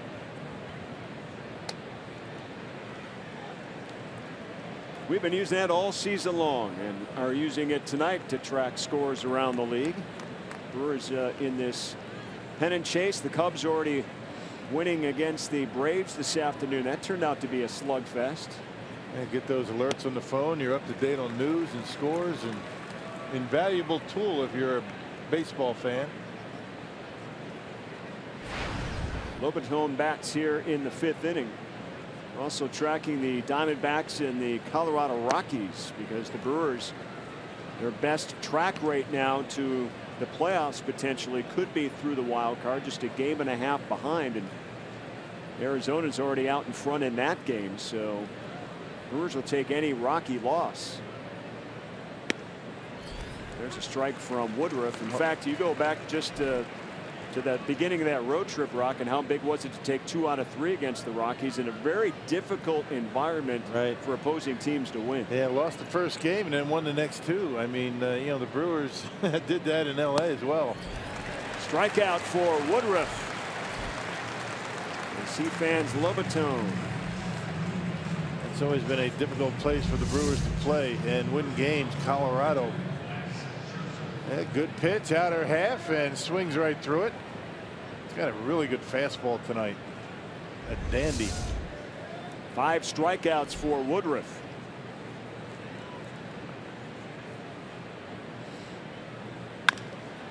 And Scherzer, first pitch. Can't even run. Ground out to short, and he barely makes it halfway down, not even in your picture. Man, and Scherzer's now looking good. Wow.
See Max Scherzer make it back on the mound, but he limped out, slow trot, and this happened earlier in the ball game. Travis Shaw batting, and he'll take a liner off the back of his left leg. And then his last at bat just moments ago puts it in play and barely getting out of the box. I mean, this guy can barely run at this point. He went back to the dugout and went down in the tunnel, and we thought he was done. The bullpen door for Washington had opened up, and then Scherzer came out of the dugout. Well, amazing, right? Gamer, man. I mean, really, well, nothing really to gain, right? I mean, you got your ace, one of the best pitchers in the game, and you're pretty much a lock for the postseason, and apparently it's not going to affect him out there on the mound, but he certainly was not running all that well. We'll see. Let's head down and talk to Jerry Augustine about the approach Brewer hitters have to take against Scherzer. Yeah, it was interesting when you guys were talking about him coming out of the dugout. He actually came out of the dugout, started to trot, and stopped and limped to the mound. But one thing noticing about Scherzer tonight, in August he was voted the best slider in the National League. And it's one thing this Brewer ball club has done a nice job of. They've kind of taken that slider away. They're just not swinging it. He's not locating it. So when you talk about Matt Scherzer tonight, it's about the fastball, a little bit of a breaking ball, and that good changeup he has. Hey, Augie, I mean, how about the leg? I mean, if the leg's bothering him, the left leg, how much is that going to affect the breaking pitch? Well, it will affect him because he can't stride out as like he wants to. But what he's trying to do, he's just trying to fight himself through it. You know, he's so strong mentally. He goes out there each and every time he goes out. He says he's going to go out and he's going to pitch 7 innings, and he's not going to give in. And I think that's what you're seeing out of Matt Scherzer tonight. Perez pop up center field. And Taylor's got it for the first out. So Scherzer walking it off in the grass in between batters here. You always got to be concerned about leg injuries, because you have a leg injury, what are you going to do? You're going to overcompensate with an elbow or a shoulder or a back or something, and then all of a sudden a leg injury, it doesn't become the main issue. It becomes more of an arm issue, because you can't, your delivery is not the same as it was if your legs are healthy. You always hear that. Augie can attest to that. And Rock, you've been around the league a long time. You got to have your legs to be effective. And you know he's had him because this guy's been around for 10 years and keeps in great condition. And maybe because of all that, this is why he can continue like this. Yeah, good mechanics with the lower body, the legs, takes the pressure off the shoulder and elbow a lot of times. He's just not himself out there right now. Talking to himself, he's upset with himself, not able to locate as he would like. 2-0 to Phillips, 3-0.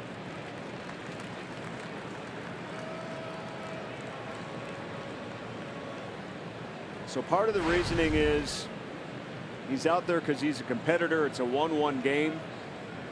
And the other reasoning could be, why keep him in there when you have a 15-game lead in your division? And the other reason might be Dusty's afraid to take him out because he might get mad.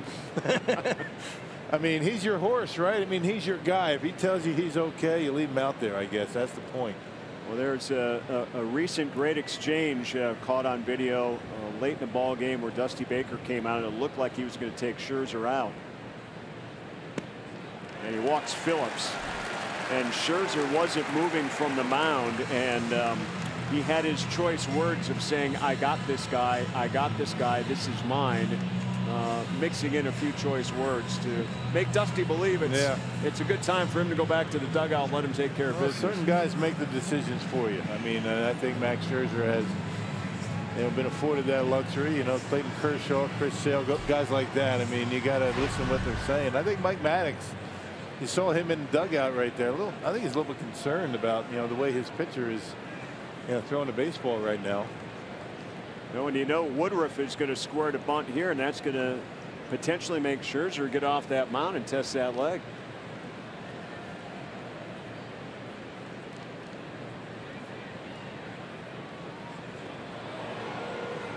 Low throw, and Phillips beats it back. He was leaning. I think a good throw. They might get him. Brett Phillips gets the start. September call up yesterday. He's in right field tonight.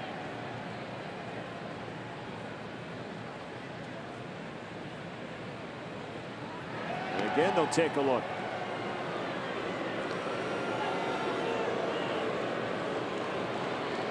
Phillips has some wheels. This guy can move.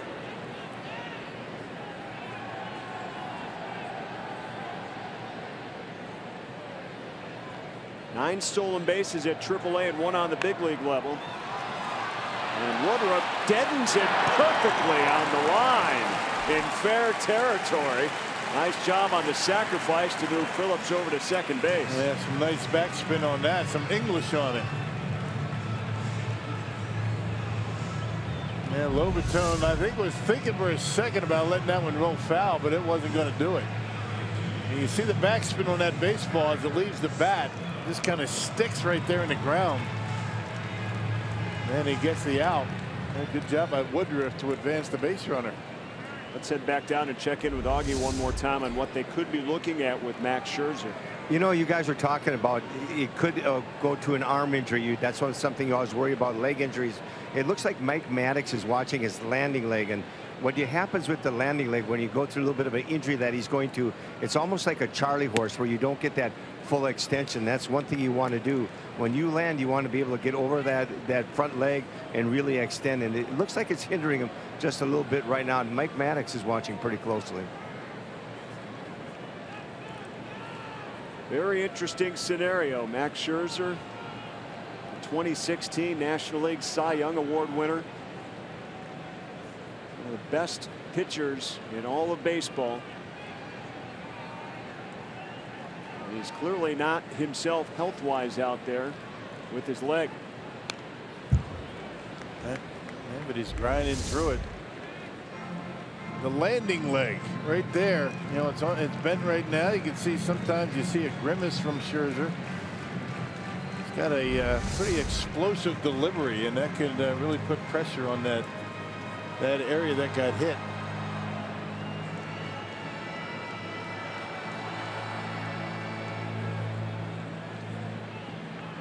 Scherzer turned 33 in July.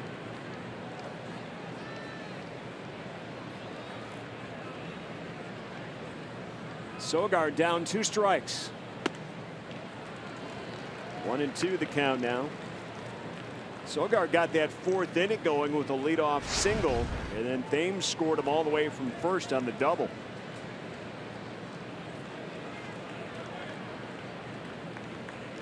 Good to see Eric Sogard swinging the bat again. Yeah, it took him a while to get going after coming off the disabled list.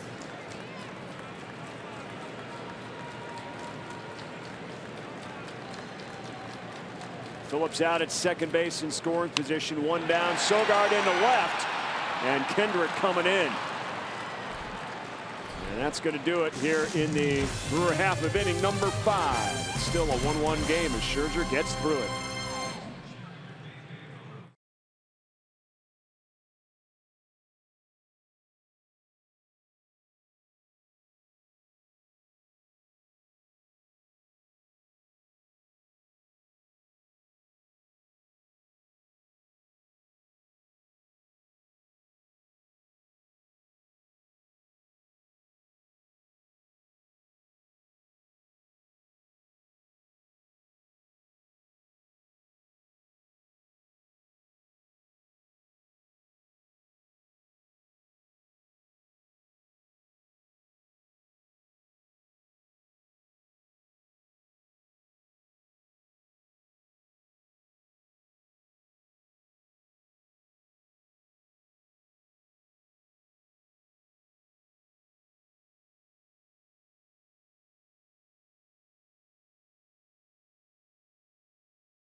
It's a 1-1 game, the Nationals and the Brewers. And now we're going to check out tonight's UW Whitewater Athletics scouting report. And Freddie Peralta is on quite a run for Biloxi. He is pitching for the Shuckers here tonight, but his August numbers in 5 starts, an 0.40 ERA. And this season with Biloxi, his ERA just over 2. And this guy is something that they're tracking for sure as he continues to rise through the Brewers minor league system. Well, there have been a lot of guys that have been a lot of fun to watch throughout the year this year, and position players, guys have been around a while, new signs, and pitchers, position players. It's been fun. These guys are loaded, this minor league system. And it's good to see some of the prospects brought up with the September call-ups, and Brandon Woodruff, one of those. I mentioned he's number 4 on the Brewers list right now. And a nice job to open things up against Trey Turner here in the 6th inning, blowing pitches right past him. That's a guy that you have to keep off the bases. He creates a lot of problems for you. He can run, steals bases just about every time he gets first base, and swings one out of the zone. Hitless tonight. Got to keep him off the bases.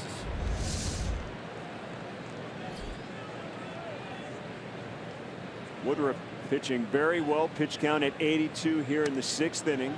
Faces Howie Kendrick.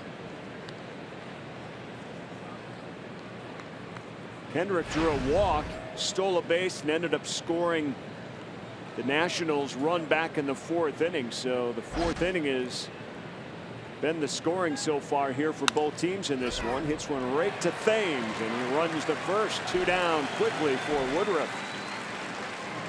Let's take a look at the game breakdown as we take a look at the Arizona Diamondbacks and Colorado Rockies. JD Martinez in the 1st inning puts the Diamondbacks out in front with a 3-run pop, and it's early out there. They're at the bottom of the 2nd inning, but that is the score right now. Again, the Rockies and the Brewers, they're battling right now for that 2nd wild card spot. The Rockies a 1.5 game lead over Milwaukee. So yeah, they've lost 2 in a row. Diamondbacks have won 8 straight. Man, they are swinging the bats well, playing some pretty good baseball.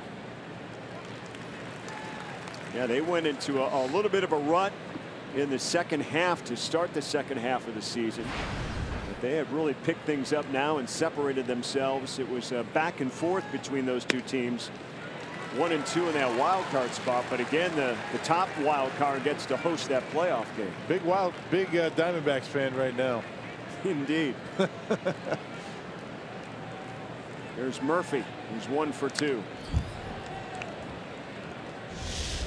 Again, the updated wild card standings with Colorado 4.5 behind Arizona for that top spot, but the Brewers just a 1.5 out from perhaps jumping past Colorado. And it seems like those 2 have been in that wild card spot almost since the 1st week of the season, because the Dodgers have been on a tear since opening day. Well, up until about a month ago, I think it was a foregone conclusion that Arizona and Colorado are going to be the wild card winners. They had a big lead, but neither one of them playing all that well for a stretch. Arizona's snapped out of it. Colorado is not.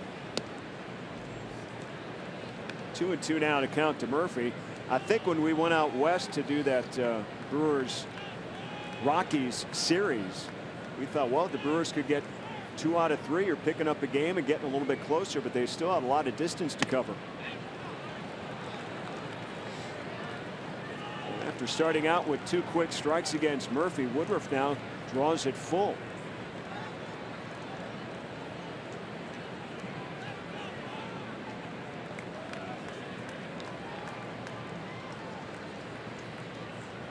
Here's the 3-2. This one laced left. In right field, Phillips jumps on the warning track just in front of the wall and makes the catch. Well, that thing was leaning on Phillips. He jumps and makes a nice catch for the final out here in the 6th inning in a 1-1 game.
Milwaukee Brewers baseball and Fox Sports Wisconsin is brought to you by Miller Lite, the original light beer.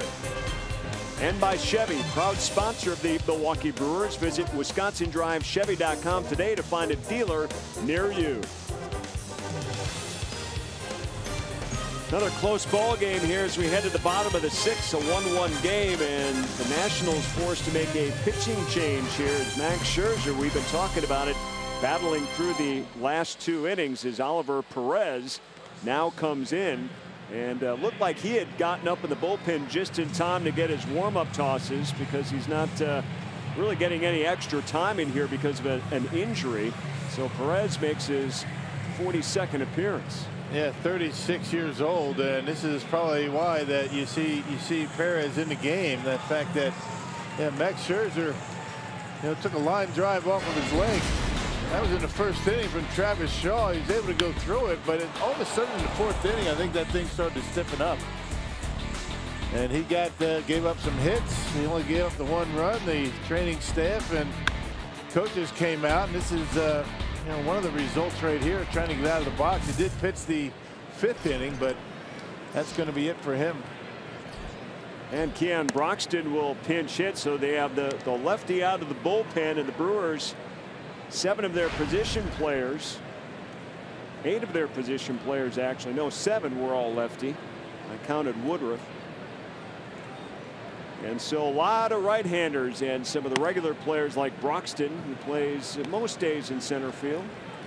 Not in there the last 2 days as a starter anyway, but this depth, folks, is what's helped carry this Brewer team as a playoff contender all season long. And your defense is going to look a lot different now.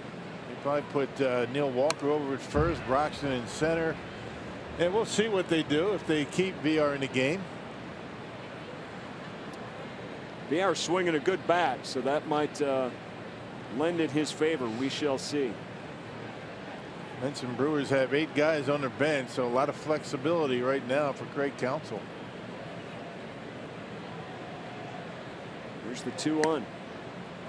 In for another strike. 2-2 the count now to Keon Broxton. Nationals bullpen is filled with lefties. They've got 5 of them in the pen. 5 lefties. 6 right-handers. We could play all night if need be. That's great news, Rock. Both teams have 11 relievers in their bullpen. It's amazing, these September call-ups, but they're there for a reason. And once in a while, and we've seen it, depending upon where you are in the standings, you may bring some guys up and really just for the experience, but clearly in this case for both of these teams, you got to be ready. You don't want to overuse your big boys, that's right. if the game doesn't call for it. So that's why you have so many guys here. You can make those matchups, or that's the big thing these days. You're going to see a lot of that in September. And Broxton, good eye there to draw it full. Oliver Perez with his 7th organization. He first appeared in the major leagues way back in 2002 with the Padres. It's amazing, isn't it? 2002. Where were you in 2002? Sitting right here. Right here, right? Yep. And Broxton draws the leadoff walk here in the 6th inning.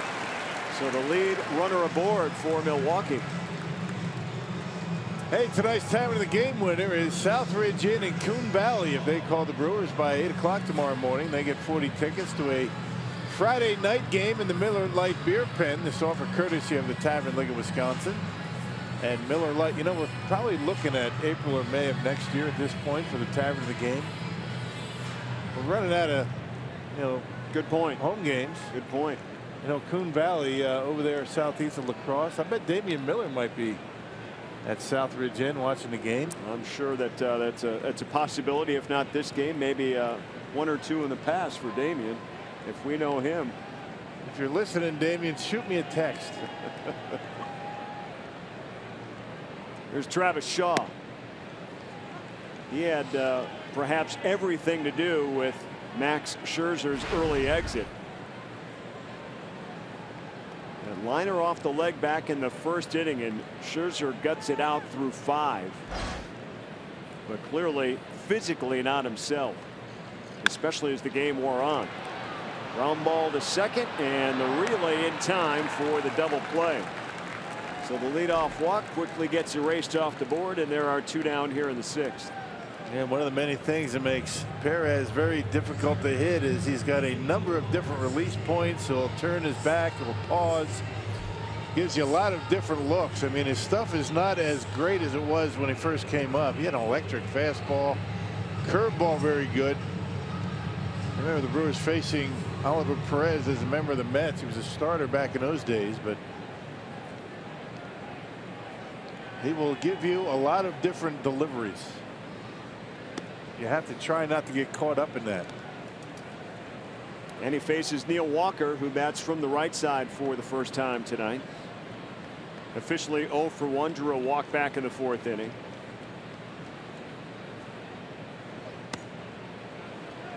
Swings and misses inside to even it up. Walker went through his first little mini slump since coming over to the Brewers in a tough series against St. Louis. But boy, came through with a home run in the 1st inning last night that turned out to be the only run of the game in a 1-0 win.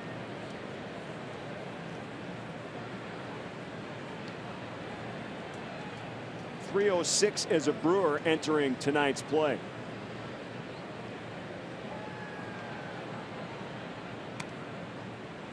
And Jonathan Villar admitted that the addition of Walker, when that trade was completed back on August 12th, kind of got him going. And offensively, he's been doing pretty well since then. Never know what it takes to get a guy to get focused, right? It's been a long year for Villar. It has. Another walk. So Walker aboard with his 2nd free pass of the game. 2 down. That'll bring up the catcher vote, and here comes Mike Maddox out to chat with Perez. You got to believe all those different looks and different release points and different deliveries has got to really disrupt his ability to throw strikes. He's always been a guy that's walked a number of hitters. Matter of fact, back with the Mets in '08, walked over 100 batters, 105 walks. Gonna drive you crazy. He might be able to get away with that a little bit as a starting pitcher, but you know, guys in from the bullpen can't really get away with walking too many guys. Coming in late in the game, and a lot of times you come in with men on base, although he's been good coming in with men on. Well, we've seen it here in Milwaukee. The Brewer bullpen, for the most part, has done a great job, but when they have struggled, they have walked too many batters, and that's how it's been. And this one bounces into right field and gets past all the way down the line. And Eddie Cedar waving the runner home. It's going to be Walker scoring uncontested. Wow. A high infield chopper scores Walker all the way from first base. Wow. That ball about an inch from being an easy out to Zimmerman over his head. Walker got a piece of it. And a little bit of a problem down in the corner with Worth, and he throws to the wrong base. He throws to third and not to home. Just over the head, deflection off the glove of Murphy. Worth kicks it around, and Walker able to score on what's going to be a double and an RBI. Ed Cedar waving Walker home, and not even to throw to home, they throw to third. Double, no RBI, E9, allowing the runner to score. Wow, crazy play. Well, Perez now lifted from the ball game, but the Brewers grab a 2-1 lead on a very bizarre play with 2 down here in the 6th inning. And so another pitching change for the Nationals, and the Brewers continue to bat.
Inning, a pitching change thanks to Stephen Vogt's hit, and you can support the Brewers Community Foundation this season by rounding up in the Brewers team store. By rounding up your bill to the nearest dollar, donating your change to the BCF.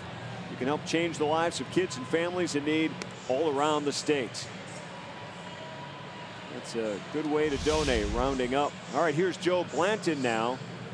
Longtime Major League veteran, set for appearance number 44 here this season. Had some good years as a starting pitcher, particularly with the Phillies early in his career. He has really gotten roughed up out of the bullpen. 44th game for Blanton, 6.5 earned run average. Look at the home run totals: 10 home runs in 37 and a third innings for Joe Blanton. Jonathan Villar, the batter. Stephen Vogt out at second base.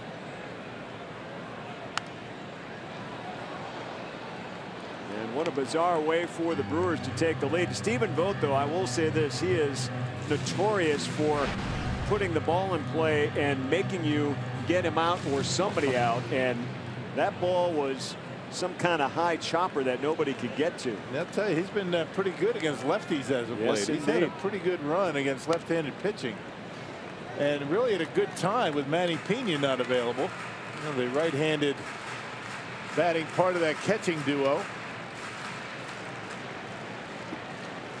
Vogt has a double tonight. That's his 5th hit of this series and 7th of the homestand. Villar, slow roller, gets past Blanton, and there won't be a play. Everybody's safe. Vogt at third, Villar at first, and the inning continues. Well, Brewers, the ball's bouncing their way in this inning. How about that? Dusty Baker saying, what are these guys going to make it out? Ball bouncing into right field off the bat of Vogt. You know, little nubber in front of home plate. Once it got by Blanton, he knew it was going to be a tough play, and nobody able to cover first. Now the big hit for the crew. And Brewers now with 4 hits.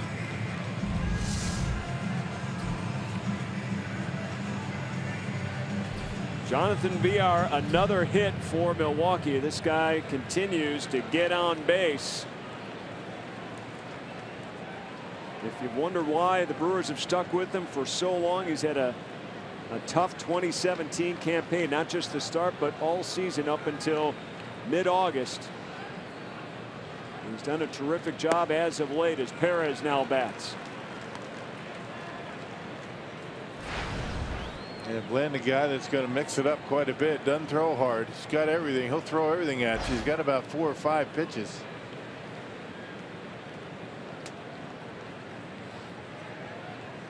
Perez 0 for 2 in this game. Blanton delivers. It's a strike, 1-1.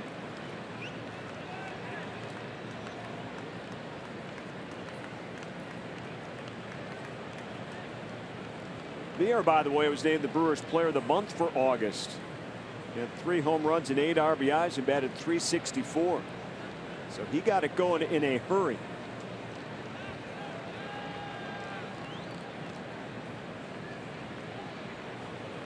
And hadn't always gotten everyday playing time either through that. There he goes. Perez fouls it away. Man, had a good jump, had that one stolen, but Perez had a pretty good pitch to hit.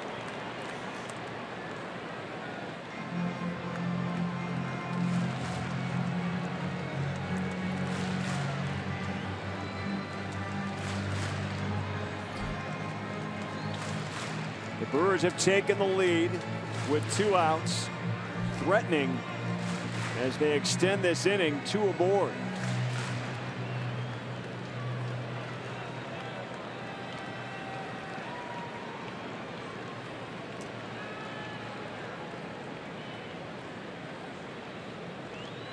Perez awaits the 1-2. Now Blanton will check Villar, who threatened to steal a moment ago.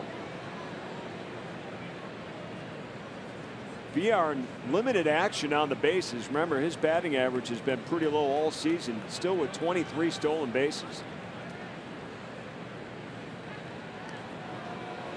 He's been caught 8 times.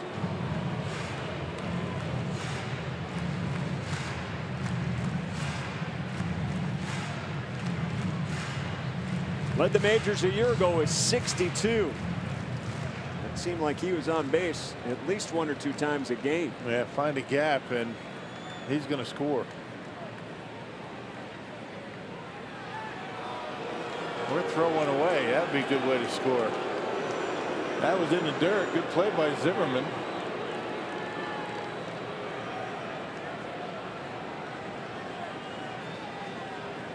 By the way, I heard from Damian Miller. He was watching, but he didn't text me. He texted Jason Schroeder and said, "Tell Rock I said hello. I lost his number." But he's watching. I love it. I love it. VR on the move. Perez strikes out. So that'll end the 6th inning here for Milwaukee, but take them any way you can get them. Vogt puts it in play and nobody can get to it. And Walker scores all the way from first base. The third person to touch this commits an error. It's Worth. And the Brewers lead it headed to the 7th, 2-1.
To the 7th inning here at Miller Park, and bring the family out to the ballpark tomorrow afternoon as the Brewers and the Nationals wrap up this series. All kids 14 and under will get a Velcro toss game courtesy of Impark. Plus, will also enjoy a free lunch courtesy of Pick and Save and Blue Bunny. Great seats are still available at Brewers.com, and you know, you get to run the bases after the game. One of my favorite ways to end a weekend is a Brewer victory and watch the kids run those bases. Yep. Sometimes it takes about an hour for them to get through that. They're lined up. It's a big deal, you bet. Fun stuff. The Brewers making some defensive changes. Broxton stays in at center. VR moves to second and Walker to first as Thames exits the game. As predicted. Woodruff into the 7th inning now. He's pitched very, very well against this explosive offense for the Nationals. The Brewer pitching staff in this series has held them in check very well. Just when it looks like they're ready to have a big inning, Brewer pitchers continue to make and get big outs.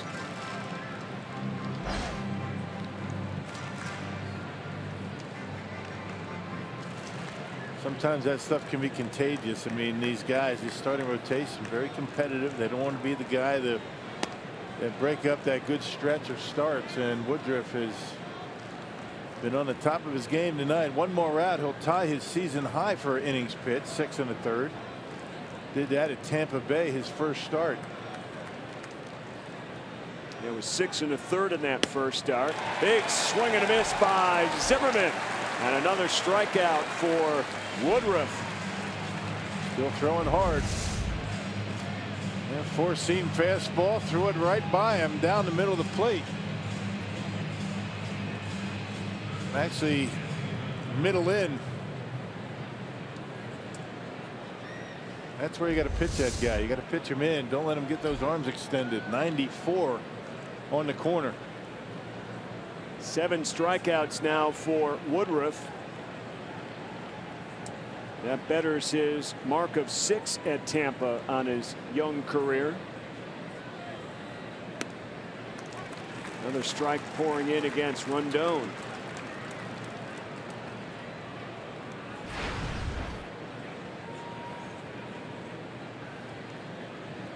Boy, the next guy up mentality with this Brewers starting pitching staff has really been something to watch and develop here throughout this season. Suter did it recently. Woodruff, making his 4th big league start, has not been a disappointment in any capacity, showing nothing but great signs for the future.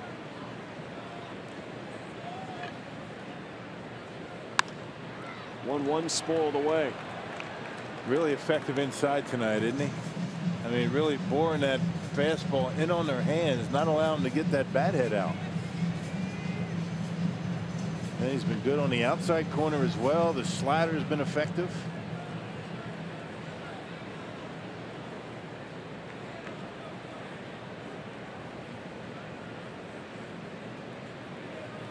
Here comes his 99th pitch, and it's high. 99 now. A career high here in his young major league season as well. So he's starting to reestablish himself start by start.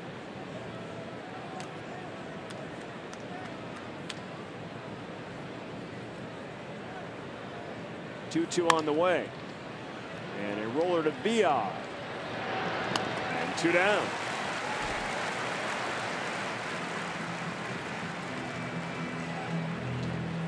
What a job so far by Woodruff. The Brewers have given him his first lead of the game to work with here. It's been a tight game matched up against Max Scherzer. Scherzer exited after the 5th inning. And Scherzer, who leads the National League in strikeouts, only had 2 tonight.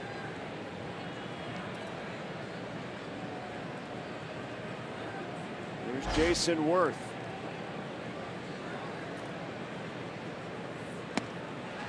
Worth a big hack and a miss there. Worth had a 10-pitch at bat in his last at bat against Woodruff. And it's 16 out of 24 first pitch strikes for Woodruff. That's pretty good.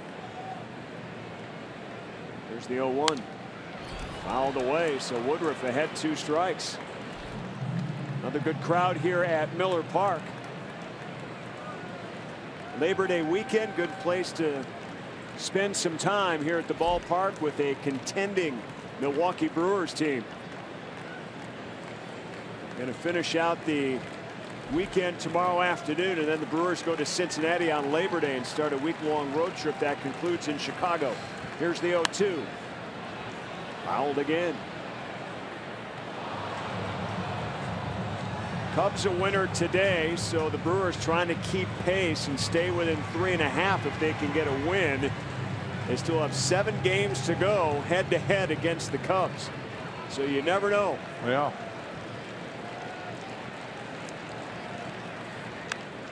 And in wild card play, the Diamondbacks still a 3-0 lead over Colorado. That one in the 4th inning. Again, the Brewers only trailed the Rockies by a game and a half, so potentially, if things play out, they could get within a half game entering Sunday. Yep, 2 ways in. Just got to keep winning. Let us keep an eye on the scoreboard. They just got to concentrate on winning games.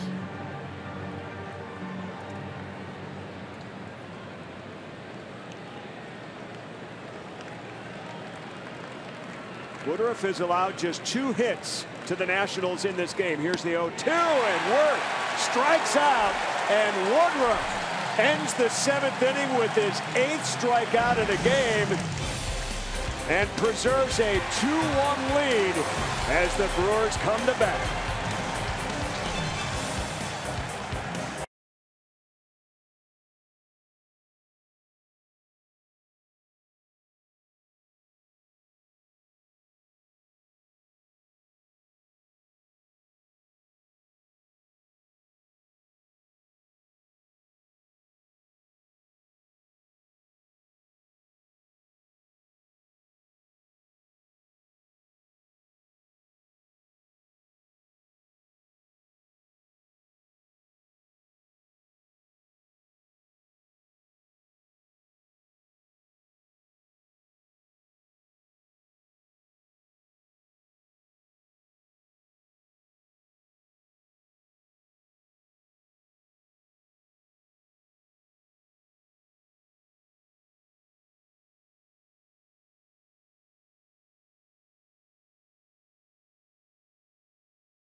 we go to the bottom of the 7th inning here in Milwaukee, and Brandon Woodruff, outstanding job on the hill. 7 strong innings. That's a career high, and 8 strikeouts, a career high for Woodruff. As we take a look at our Badger Mutual Insurance plays of the game, and Woodruff on the mound looked outstanding against a very good offense. Well, again, a good slider. 16 out of 24 first pitch strikes, and that doesn't hurt.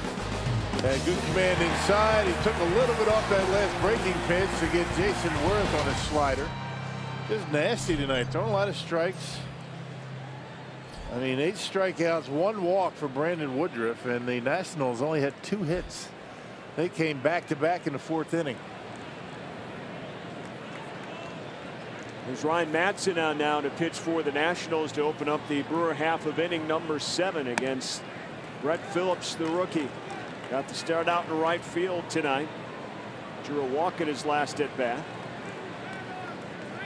Phillips batting in the number 8 spot tonight. As you take a look at Madson's numbers, appearance number 50 on the season. Yeah, he's got good stuff. Good sinker. Throw a changeup. 168 earned run average. Throws hard. 96 with that last one. Madson just reinstated off the disabled list yesterday.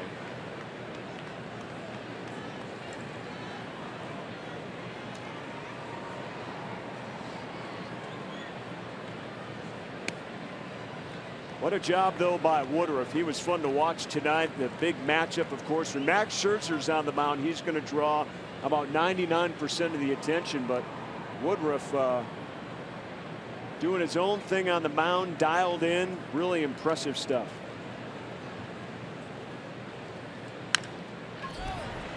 Phillips roller over to second base, and Murphy's got it for the first out.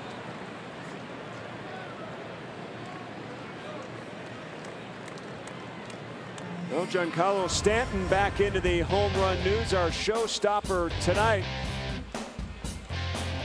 Facing the Phillies, and his major league leading 52nd home run, and they are fun to watch.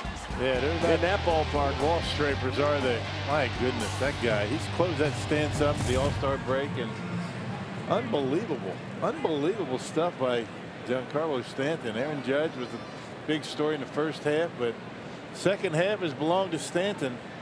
Brewers are going to see him next road trip, not this next road trip, but the following road trip. Yeah, 2 weekends from now, 3-game series there. Orlando Arcia, the pinch hitter for Brandon Woodruff, so his night officially over.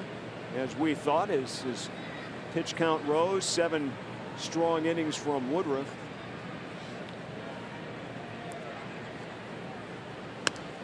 The thing about Stanton is, I mean, it's like watching the home run derby. The distance of his home runs are simply remarkable. Yeah, over the big art exhibit out there in at Marlins Park.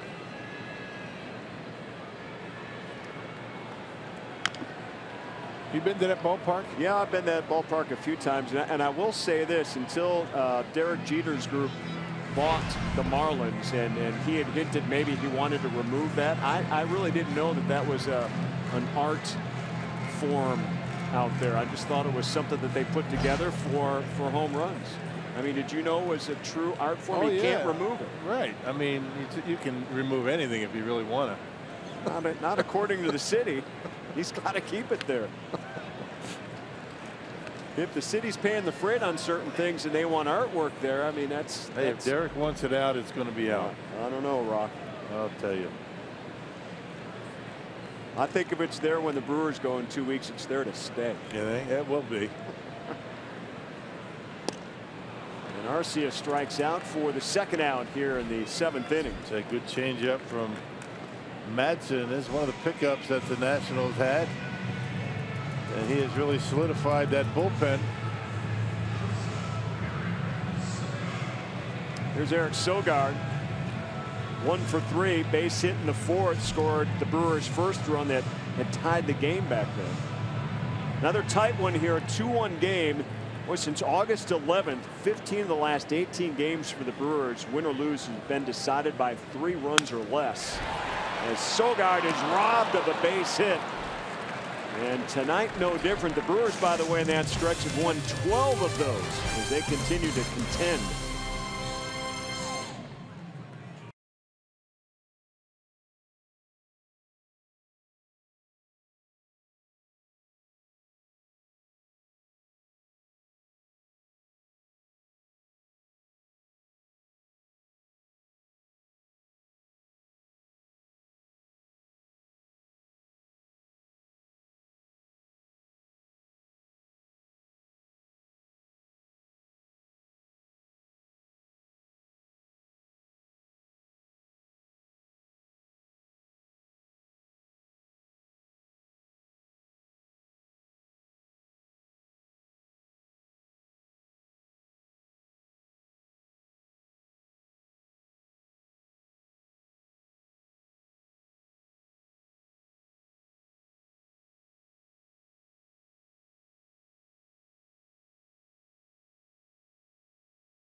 And a 2-1 Brewer lead here in the 8th inning. He comes in out of the bullpen. And last night, what a job he did in this same 8th inning.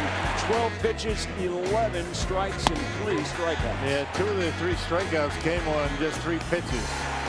Good morning, good afternoon, good night. 2 different times. And most of it coming on the big fastball. 25th appearance for Hader out of the bullpen. 139 the earned run average. You can see nobody's really hit him all that well. Left-handers hitting him at only a 119 clip. He's got the bottom 3 in the order coming up. Hader with fantastic poise out there on the mound. He has been fun to watch in his outings. Orlando Arcia now in at shortstop. VR goes out, so VR went from short, I should say center field to second base, and now Sogard is there. He moves over from short. And this one hit a ton left field. Perez looking and watching this one leave the ballpark. Michael Taylor, one swing of the bat, sees Hader for the first time and ties this game.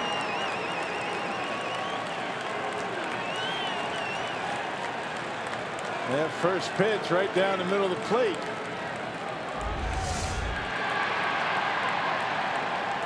And Taylor's got big power. He can hit some tape measure shots, gets extension on that one, and knocks it out of here.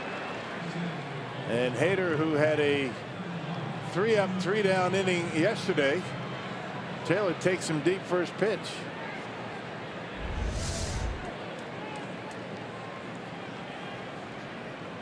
Wow, that changes everything. We got a new game here in the 8th inning as the Nationals now use pinch hitter Wilmer Defoe.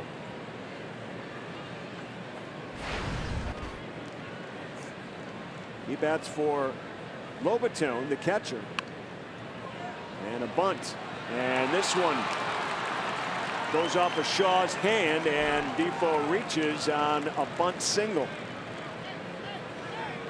Their velocity a little bit down right now. I mean, the first pitch to Taylor was 93. Last night he was hitting 97.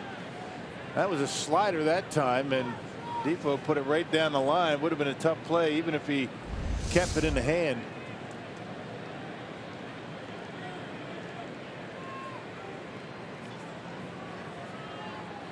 And now we're waiting for somebody to come to bat for the Nationals here. The pitcher spot's on. Ryan Matson was out on the hill, and Trey Turner was out on the on-deck circle. He will bat next.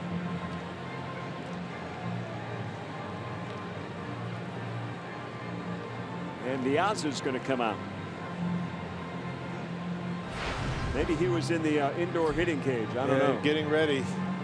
Well, he knew somebody was going to hit. I think that, Dusty Baker and a lot of managers will, wait to see who's going to hit based on where they're at and what situation they're in. I mean, Taylor hit the home run to tie it, then Defoe with a base hit, so he decided to go with more of a contact hitter as opposed to maybe somebody go up there and hit one out.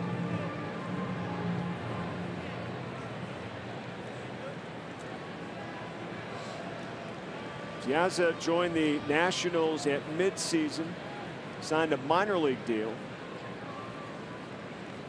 and then was called up in mid-August. Been around the league, 7-year veteran, 6 different clubs. Defoe, the base runner, over at first. Well, you might see him drop down a bunt. Why would you bring up a left-handed hitter against Hader in this situation when he's not going to be up there to bunt? Good point.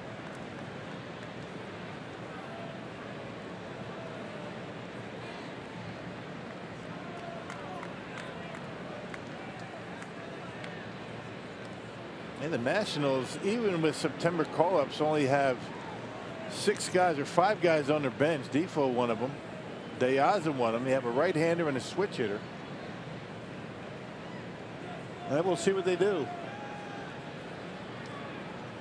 Defoe with 8 stolen bases.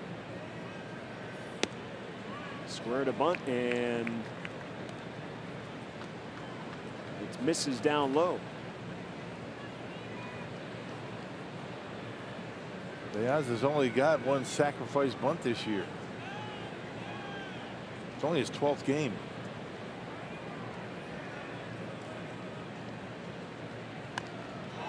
This one popped up, and Vogt's got it. And a big break there, and a much needed out for Josh Hader.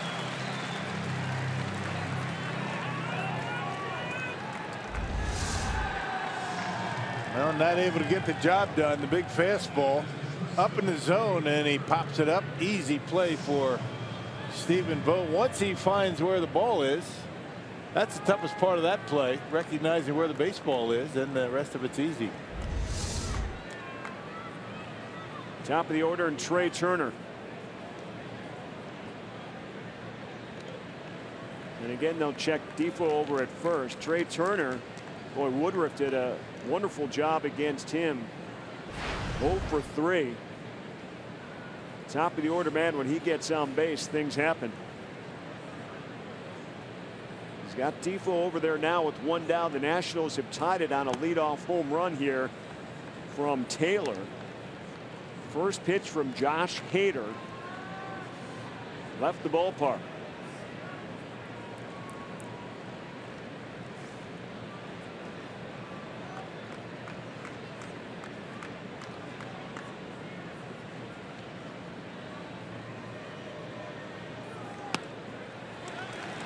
That one catches the outside corner, maybe just out of the zone, but Hader will take it. Yeah, breaking pitch, slider. He's thrown a couple of them already.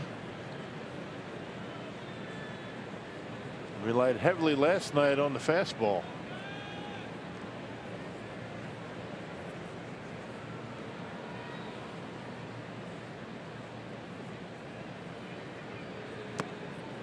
Missing down low, 2-1.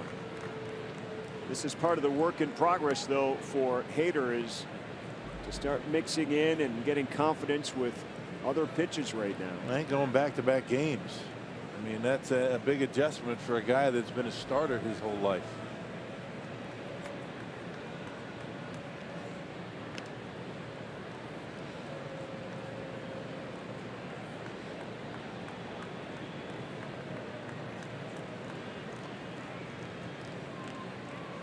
Just talking about how many close games the Brewers have played, win or lose here. That's stretching into 3 weeks now.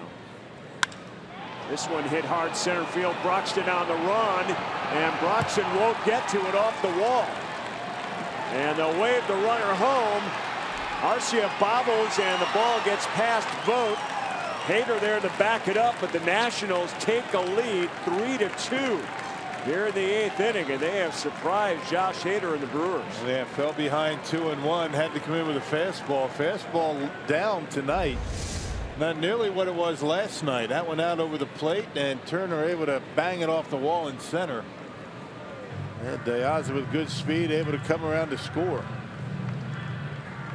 So a little bit of down velocity for Hader, and it's cost him tonight. The home run, now the double. It's not as easy going from the starting rotation into the bullpen, and Craig Counsell's done a really good job maneuvering him and using him sparingly. Now all of a sudden, as the season goes on, you want to use him back-to-back days, and not as effective.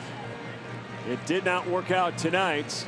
Hader came in with a 1-run lead and now exits with his team down by a run, and the Nationals still batting here in the 8th inning. Coming right back to Miller Park.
Wild card chase now entering tonight, a game and a half behind Colorado for that second spot, and Arizona leads the Rockies right now in the 5th, 3-1. Miami winning against Philadelphia right now. They're still in contention, and St. Louis losing in extra innings to San Francisco. They're still in contention, and the Brewers had a 2-1 lead in this inning and now trail 3-2 with a runner on and only one out here for the Nationals. And Jacob Barnes takes over for Josh Hader. Yeah, 4.03 in game number 62. He's been used quite a bit. Last pitched on Tuesday against St. Louis. A scoreless 9th inning. Walked a batter, struck out a couple. Always important for Jacob to be able to command that cut fastball.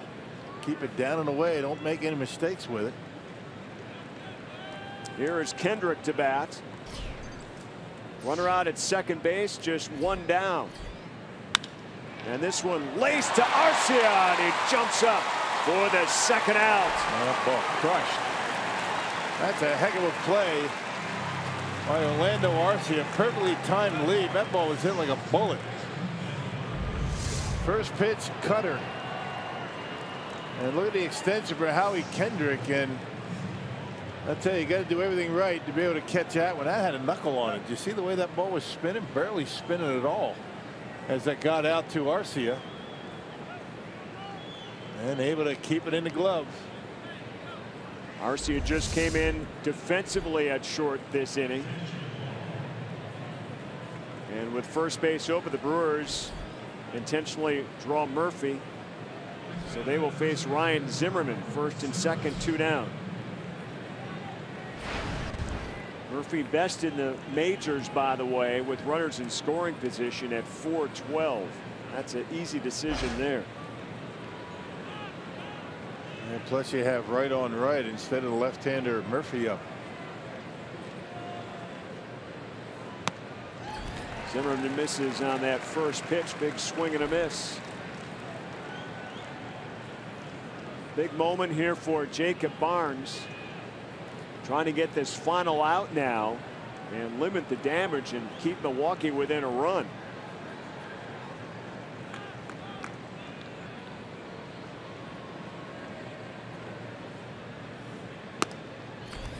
Outside, a ball and a strike.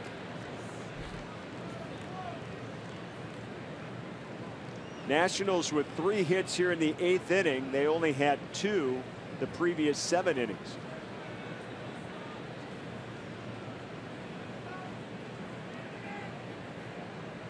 First and second.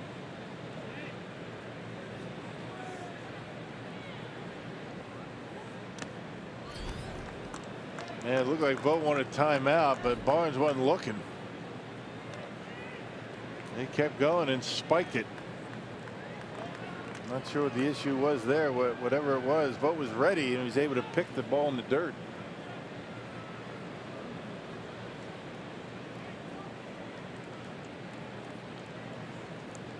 Nationals offense, we showed you earlier the numbers, one of the best in all of baseball right now. And the Brewers have done a nice job keeping them quiet up until now. Zimmerman waves on a pitch out of the zone. That's the cut fastball. There you see the grip, the spin, and off the plate. Zimmerman likes the ball out there, but not down and away like that. So the count even, 2 balls and 2 strikes, 2 down, 2 aboard, 2 runs in already this inning. Crowd getting into it a little bit, trying to help out Barnes. Zimmerman stays alive. 99 with a fastball. Yeah, that's pretty good. Reaching back, trying to get him. Zimmerman likes the ball away. Likes to get those arms extended and just barely able to get a piece.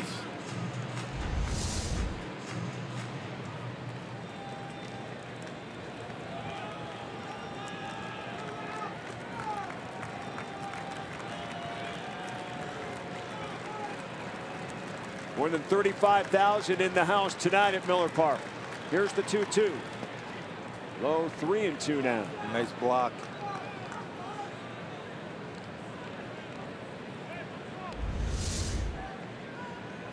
Same pitch. Look at the block by Vogt. Able to keep it close and keep Turner at second.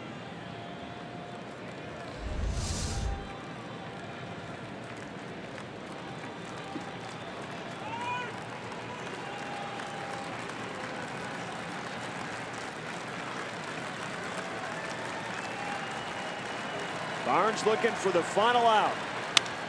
And right back to him, and he'll take care of it. Nice job by Jacob Barnes. Great reaction. And he limits the damage. The Nationals do take the lead, but Barnes quick to it. And it's a 3-2 deficit now for Milwaukee.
taken a 3-2 lead here in the 8th. The Brewers are coming up trying to rally. And Sable was a great outing by Brandon Woodruff. It's impossible to ask for more than what Woodruff gave the Brewers here tonight. Career highs in both innings and strikeouts. 7 innings for him, 8 strikeouts on the night. And again, he left the game with a 2-1 lead. The Brewers now trail at 3-2. So coming up on Brewers Live, brought to you by Ascension, we'll take a look at Brandon Woodruff's outing with Jerry Augustine. We'll take a look at that 8th inning by Josh Hader as well. We'll get reaction from manager Craig Counsell, and we'll get reaction from the players as well on the field and in the clubhouse. So, Rock, you did such a great job and a great teammate on pregame. I'm hoping you'll come back for Brewers Live postgame. Absolutely. I thought Sophia was outstanding in her first effort as a pregame host. I mean, you're the main guy. I mean, what do you think? Let me just say this. In this case, it's not about you, Rock. She did a tremendous job. That's what I'm saying. Absolutely a tremendous job. Exactly. And you always do a great job. We count on you for nothing but greatness. Well, shucks. Yeah. Brendan Kinsler is in, and we certainly look forward to. We've rotated all the seats here today for the most part. Yeah, we're all playing Hernan Perez today. That's right. Everybody doing something different. All right, the Brewers now batting from behind is Santana, the pinch hitter for Keon Broxton. Going deep to that bench here today. Mostly lefties in that starting lineup to face Scherzer, and now all the righties are starting to make an appearance.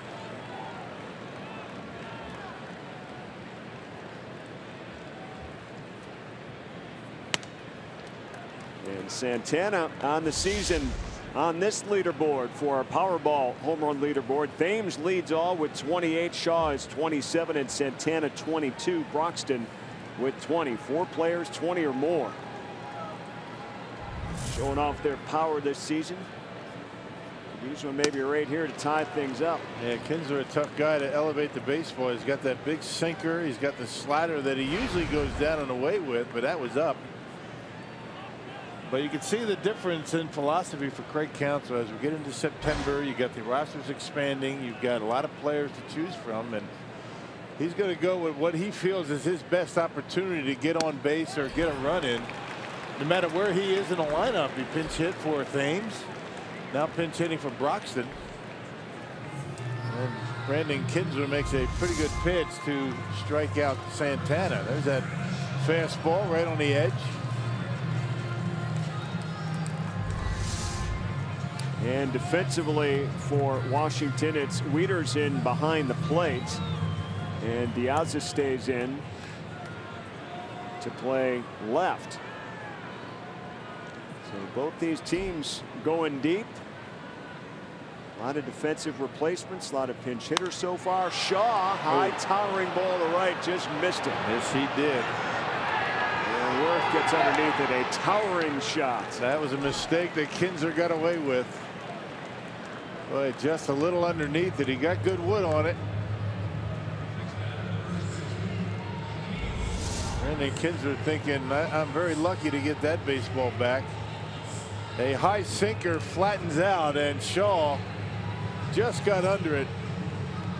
Keeps it in the ballpark. 94 up and away, and I think Travis would like to have another shot at that pitch.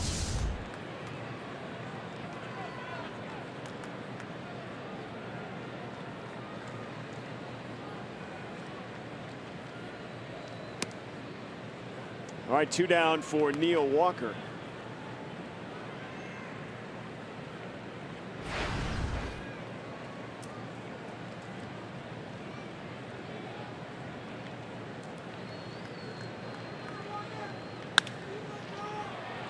And he will ground out to second, so the Brewers go quietly here in the 8th. 1, 2, 3. And they still trail 3-2.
Brewers baseball on Fox Sports Wisconsin is presented by Potawatomi Hotel and Casino. Let the games begin. Back here at Miller Park. Top of the ninth we go. The Brewers trail 3-2. And Jared Hughes now enters to pitch the top of the ninth against the Washington Nationals. Appearance number 55 of the season for Hughes. Yeah, first appearance on the homestand. Last pitched on the 25th against the Dodgers. 2/3 of an inning.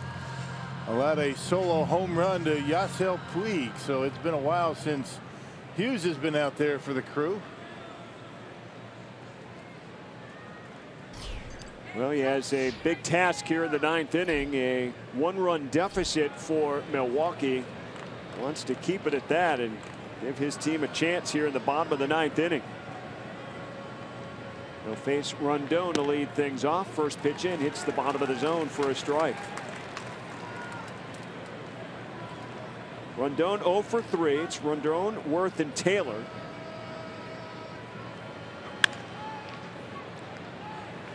Arcia, strong arm for the first out. Some more defensive changes to tell you about. Santana stays in to play right, and Phillips right now moves over to center field. So he's in center now, and there's Santana over in right. A lot of defensive changes for Milwaukee. How's your scorebook looking on the defensive side? Mine's a mess. I can barely understand what's going on. Well, I can understand, but it's a mess. A lot of changes. This is what spring training does for me. 3 different center fielders. You had VR, Broxton, and now Phillips. 3 different second basemen. You had Walker, VR, and now Sogard. And Walker moved over to first. Thames went out. Yep. Sogard's move over to second put Arcia at short. Only guys that haven't moved are Perez, Shaw, and Vogt.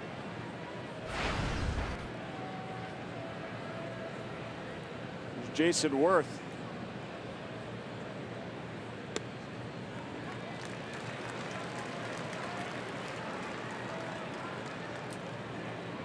Worth a couple of strikeouts his last trips up to the plate.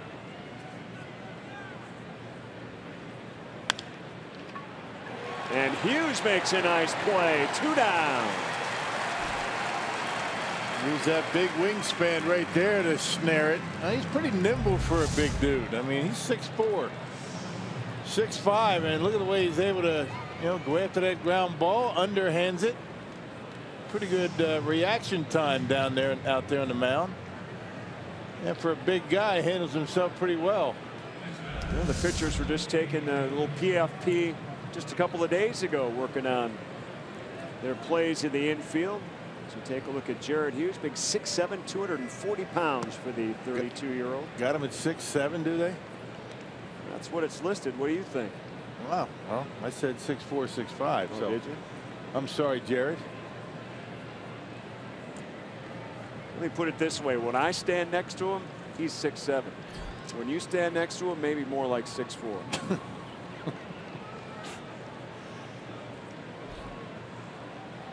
Here's Michael Taylor, who spoiled the party here his last trip up by hitting a solo home run. This one in the hole. Arcia bobbles once. Long throw, and it gets past Walker and goes into the dugout. So Taylor will get second base. He hit a first pitch from Hader in the 8th inning to tie the game for a home run. Yeah, that could be a double error. We'll see. It might be a base hitting error, but it all depends on what the official score, Tim O'Driscoll, says. If he keeps this one in the glove the first time, does he get the out? He drops it. That allows Taylor to get the first. Now the throw, he throws it away, and that allows Taylor to get the second. That might be 2 errors. Nope, a hitting error. Okay.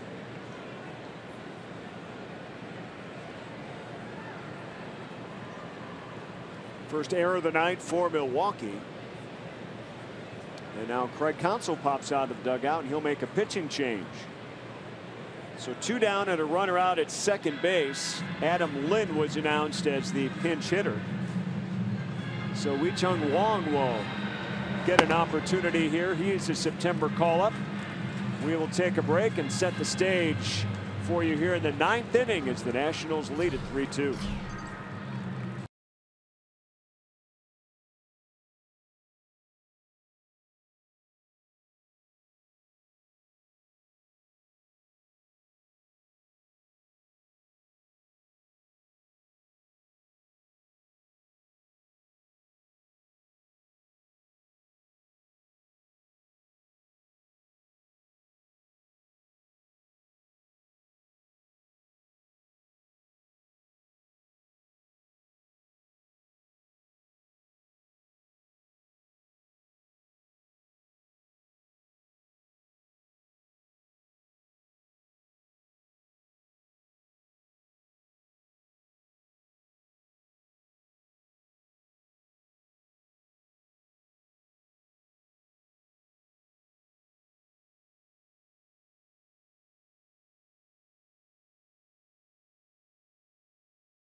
In a 3-2 game as the Nationals lead Milwaukee here in the 9th inning. He's going to get the start tomorrow as we take a look at our Miller Lite What's on Tap and face Edwin Jackson. So Brent Suter off the DL, made some rehab assignments and now is ready to get the start tomorrow.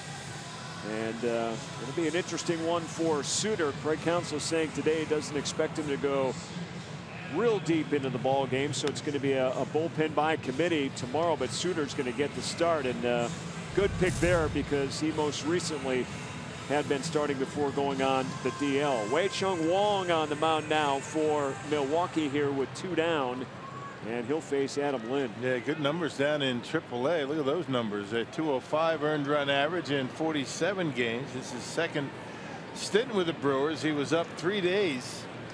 End of July, early August.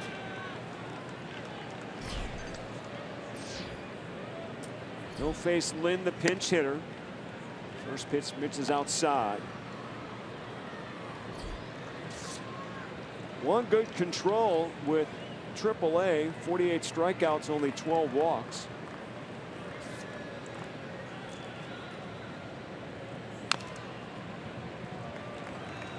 Of course, a familiar face for Milwaukee. Back in 2014, he was a Rule 5 selection that stayed with the club for most of the regular season and then finished on the DL, but stayed in the Brewers system.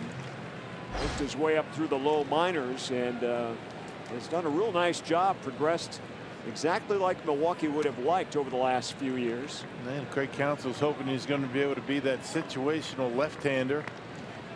You know, middle part, late part of the ball game, and situations just like this, maybe get a hitter or two, then be done.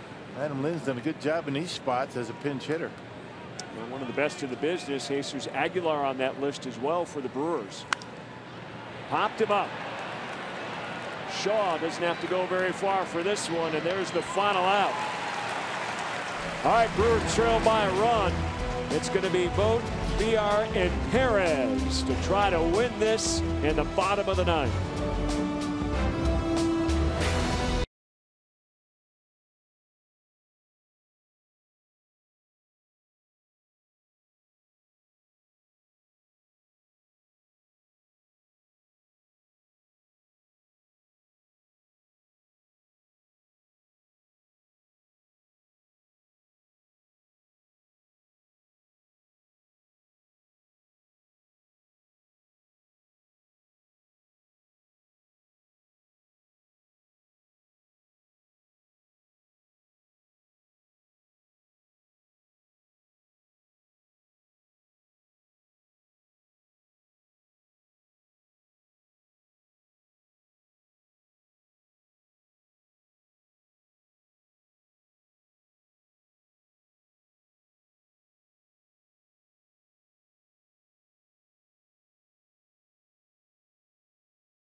The Brewers trail by a run. Do they have a walk-off in them tonight? They had a 2-1 lead until the 8th inning, and the Nationals surprised Josh Hader and the Brewers, scoring 2 runs to take the lead. And now Sean Doolittle is called to pitch to try to save this game for the Nationals. Yeah, 16 out of 17 for Doolittle. He was a trading deadline pickup for these Nationals, and the bullpen really struggled until they picked up a couple of guys. Doolittle one of them, Madsen the other. 43 appearances now for Doolittle. More strikeouts in innings pitched. This is a guy that does not walk anybody.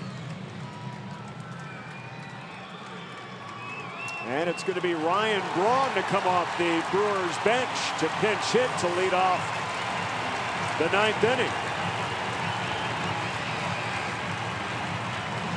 Much to the delight of 35,000 plus here at Miller Park. He will bat for Stephen Vogt.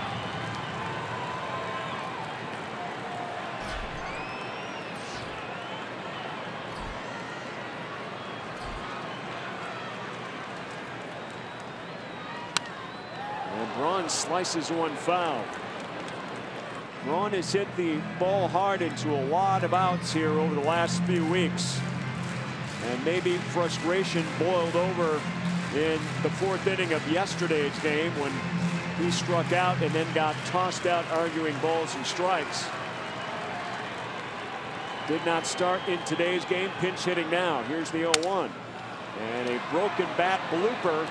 Right to first as Zimmerman retires him for the first out.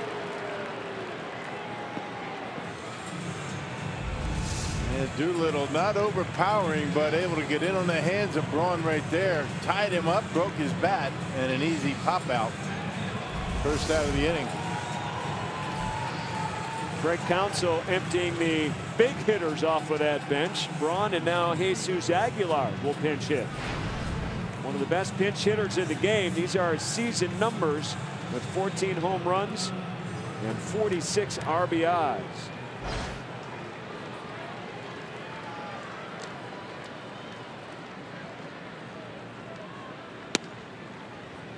First pitch, a strike into Aguilar.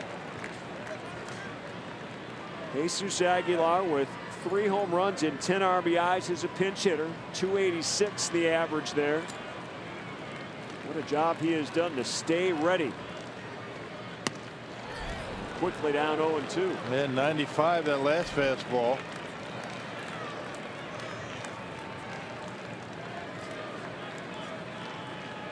He had a huge final 2 games of the series, the 2 wins the Brewers had against the Rockies in Colorado. 0-2 popped up foul.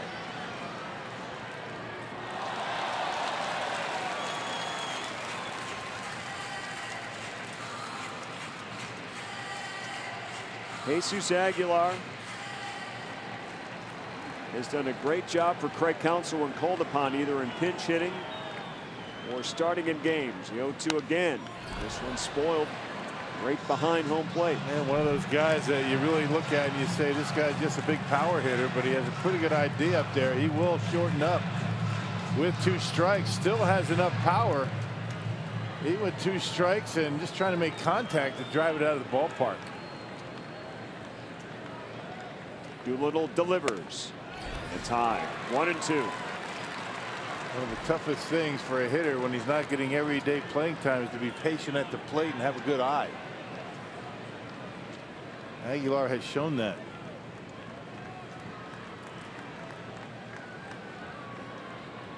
And he strikes out. Just when I say, right? Couldn't resist that one, a little high out of the zone, so quickly 2 down here in the Brewer 9th. Doubled up on the high fastball. This time Aguilar not able to hold up. Chases it. Swings right through it. That's a tough pitch to get a hold of. You can see him upset with himself.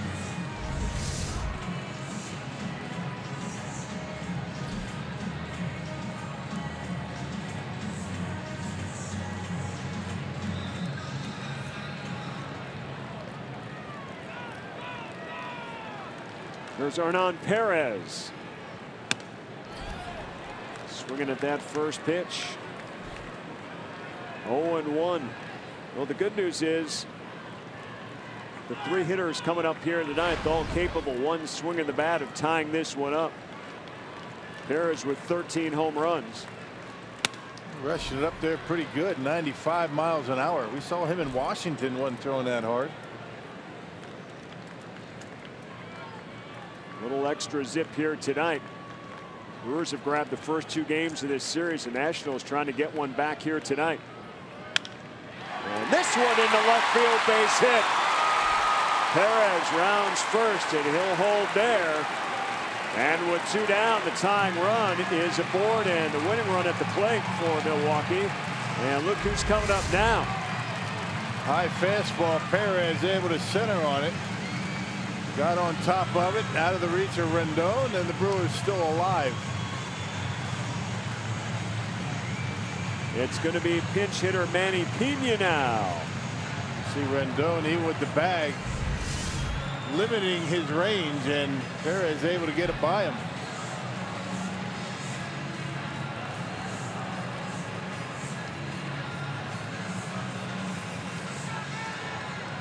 Manny Pena left Tuesday's game in St. Louis against the St. Louis Cardinals at that right hip injury, and he has not played since. So this is his first appearance in 5 games. Numbers on the season: 281 with 9 home runs and 39 RBIs. And again, he has the flair for the dramatics. He has hit some big-time home runs out of his limited number this year. First pitch inside, hits the strike zone. 0-1 to start things out against Manny Pena. And all fastballs from Doolittle, nothing but 4 seamers, pretty straight. 94-95.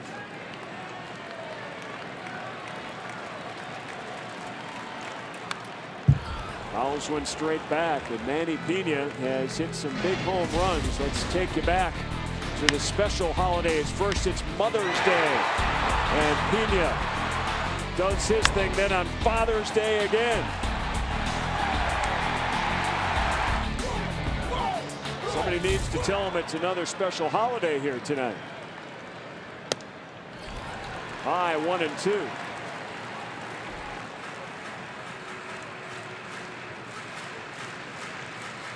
Well, you just keep waiting to see if he's going to throw something other than the fastball. Got Aguilar on the high fastball. Let's see if he goes back with a high fastball again. Working around that strike zone. Ahead of ball and 2 strikes. Pena stays alive. Perez singled with 2 outs.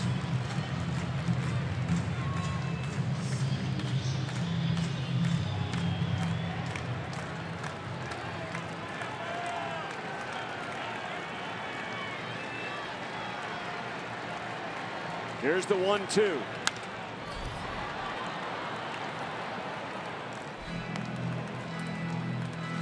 Brewers in a stretch in 16 of the last 19 games decided by 3 runs or less, including this one right here. I'll count this because of the 3-2 score. Because if the Brewers win this, it's still going to be less than 3 runs. There you go.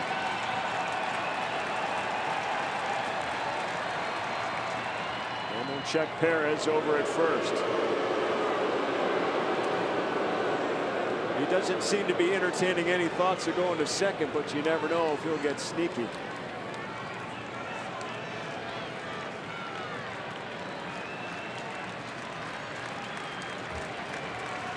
Ball and 2 strikes to Manny Pena. Center field, Manny Pena back to the warning track, leaps and makes the catch to end the game. Taylor hauls it in. Manny Pena making some noise, but the Washington Nationals prevail here tonight, and they steal one away late. And what a poke by Manny Pena. Yeah, Doolittle got it down in the strike zone, and Pena gave it a ride, but just not enough. Well, the Brewer bench thought it might have a chance. Yeah, but Taylor able to haul it in. Well, another close game here at Miller Park. But the Brewers come up short this time. Well, they gave it a ride, but Washington a 3-2 winner. Matson gets the win here tonight in relief. He's 3-0. Doolittle picks up his 14th save, and Hader, a tough loss for him after a great appearance in yesterday's game, falls to 1-2. Brewers Live postgame is on the way. Let's send it out to Sophia Minner. Thanks, Craig. You're right. It was a tough loss here for the Brewers. They dropped game 3 here, 3-2. We've got reaction coming up on Brewers Live, brought to you by Ascension. We'll take a look at Woodruff's night and that late 8th inning.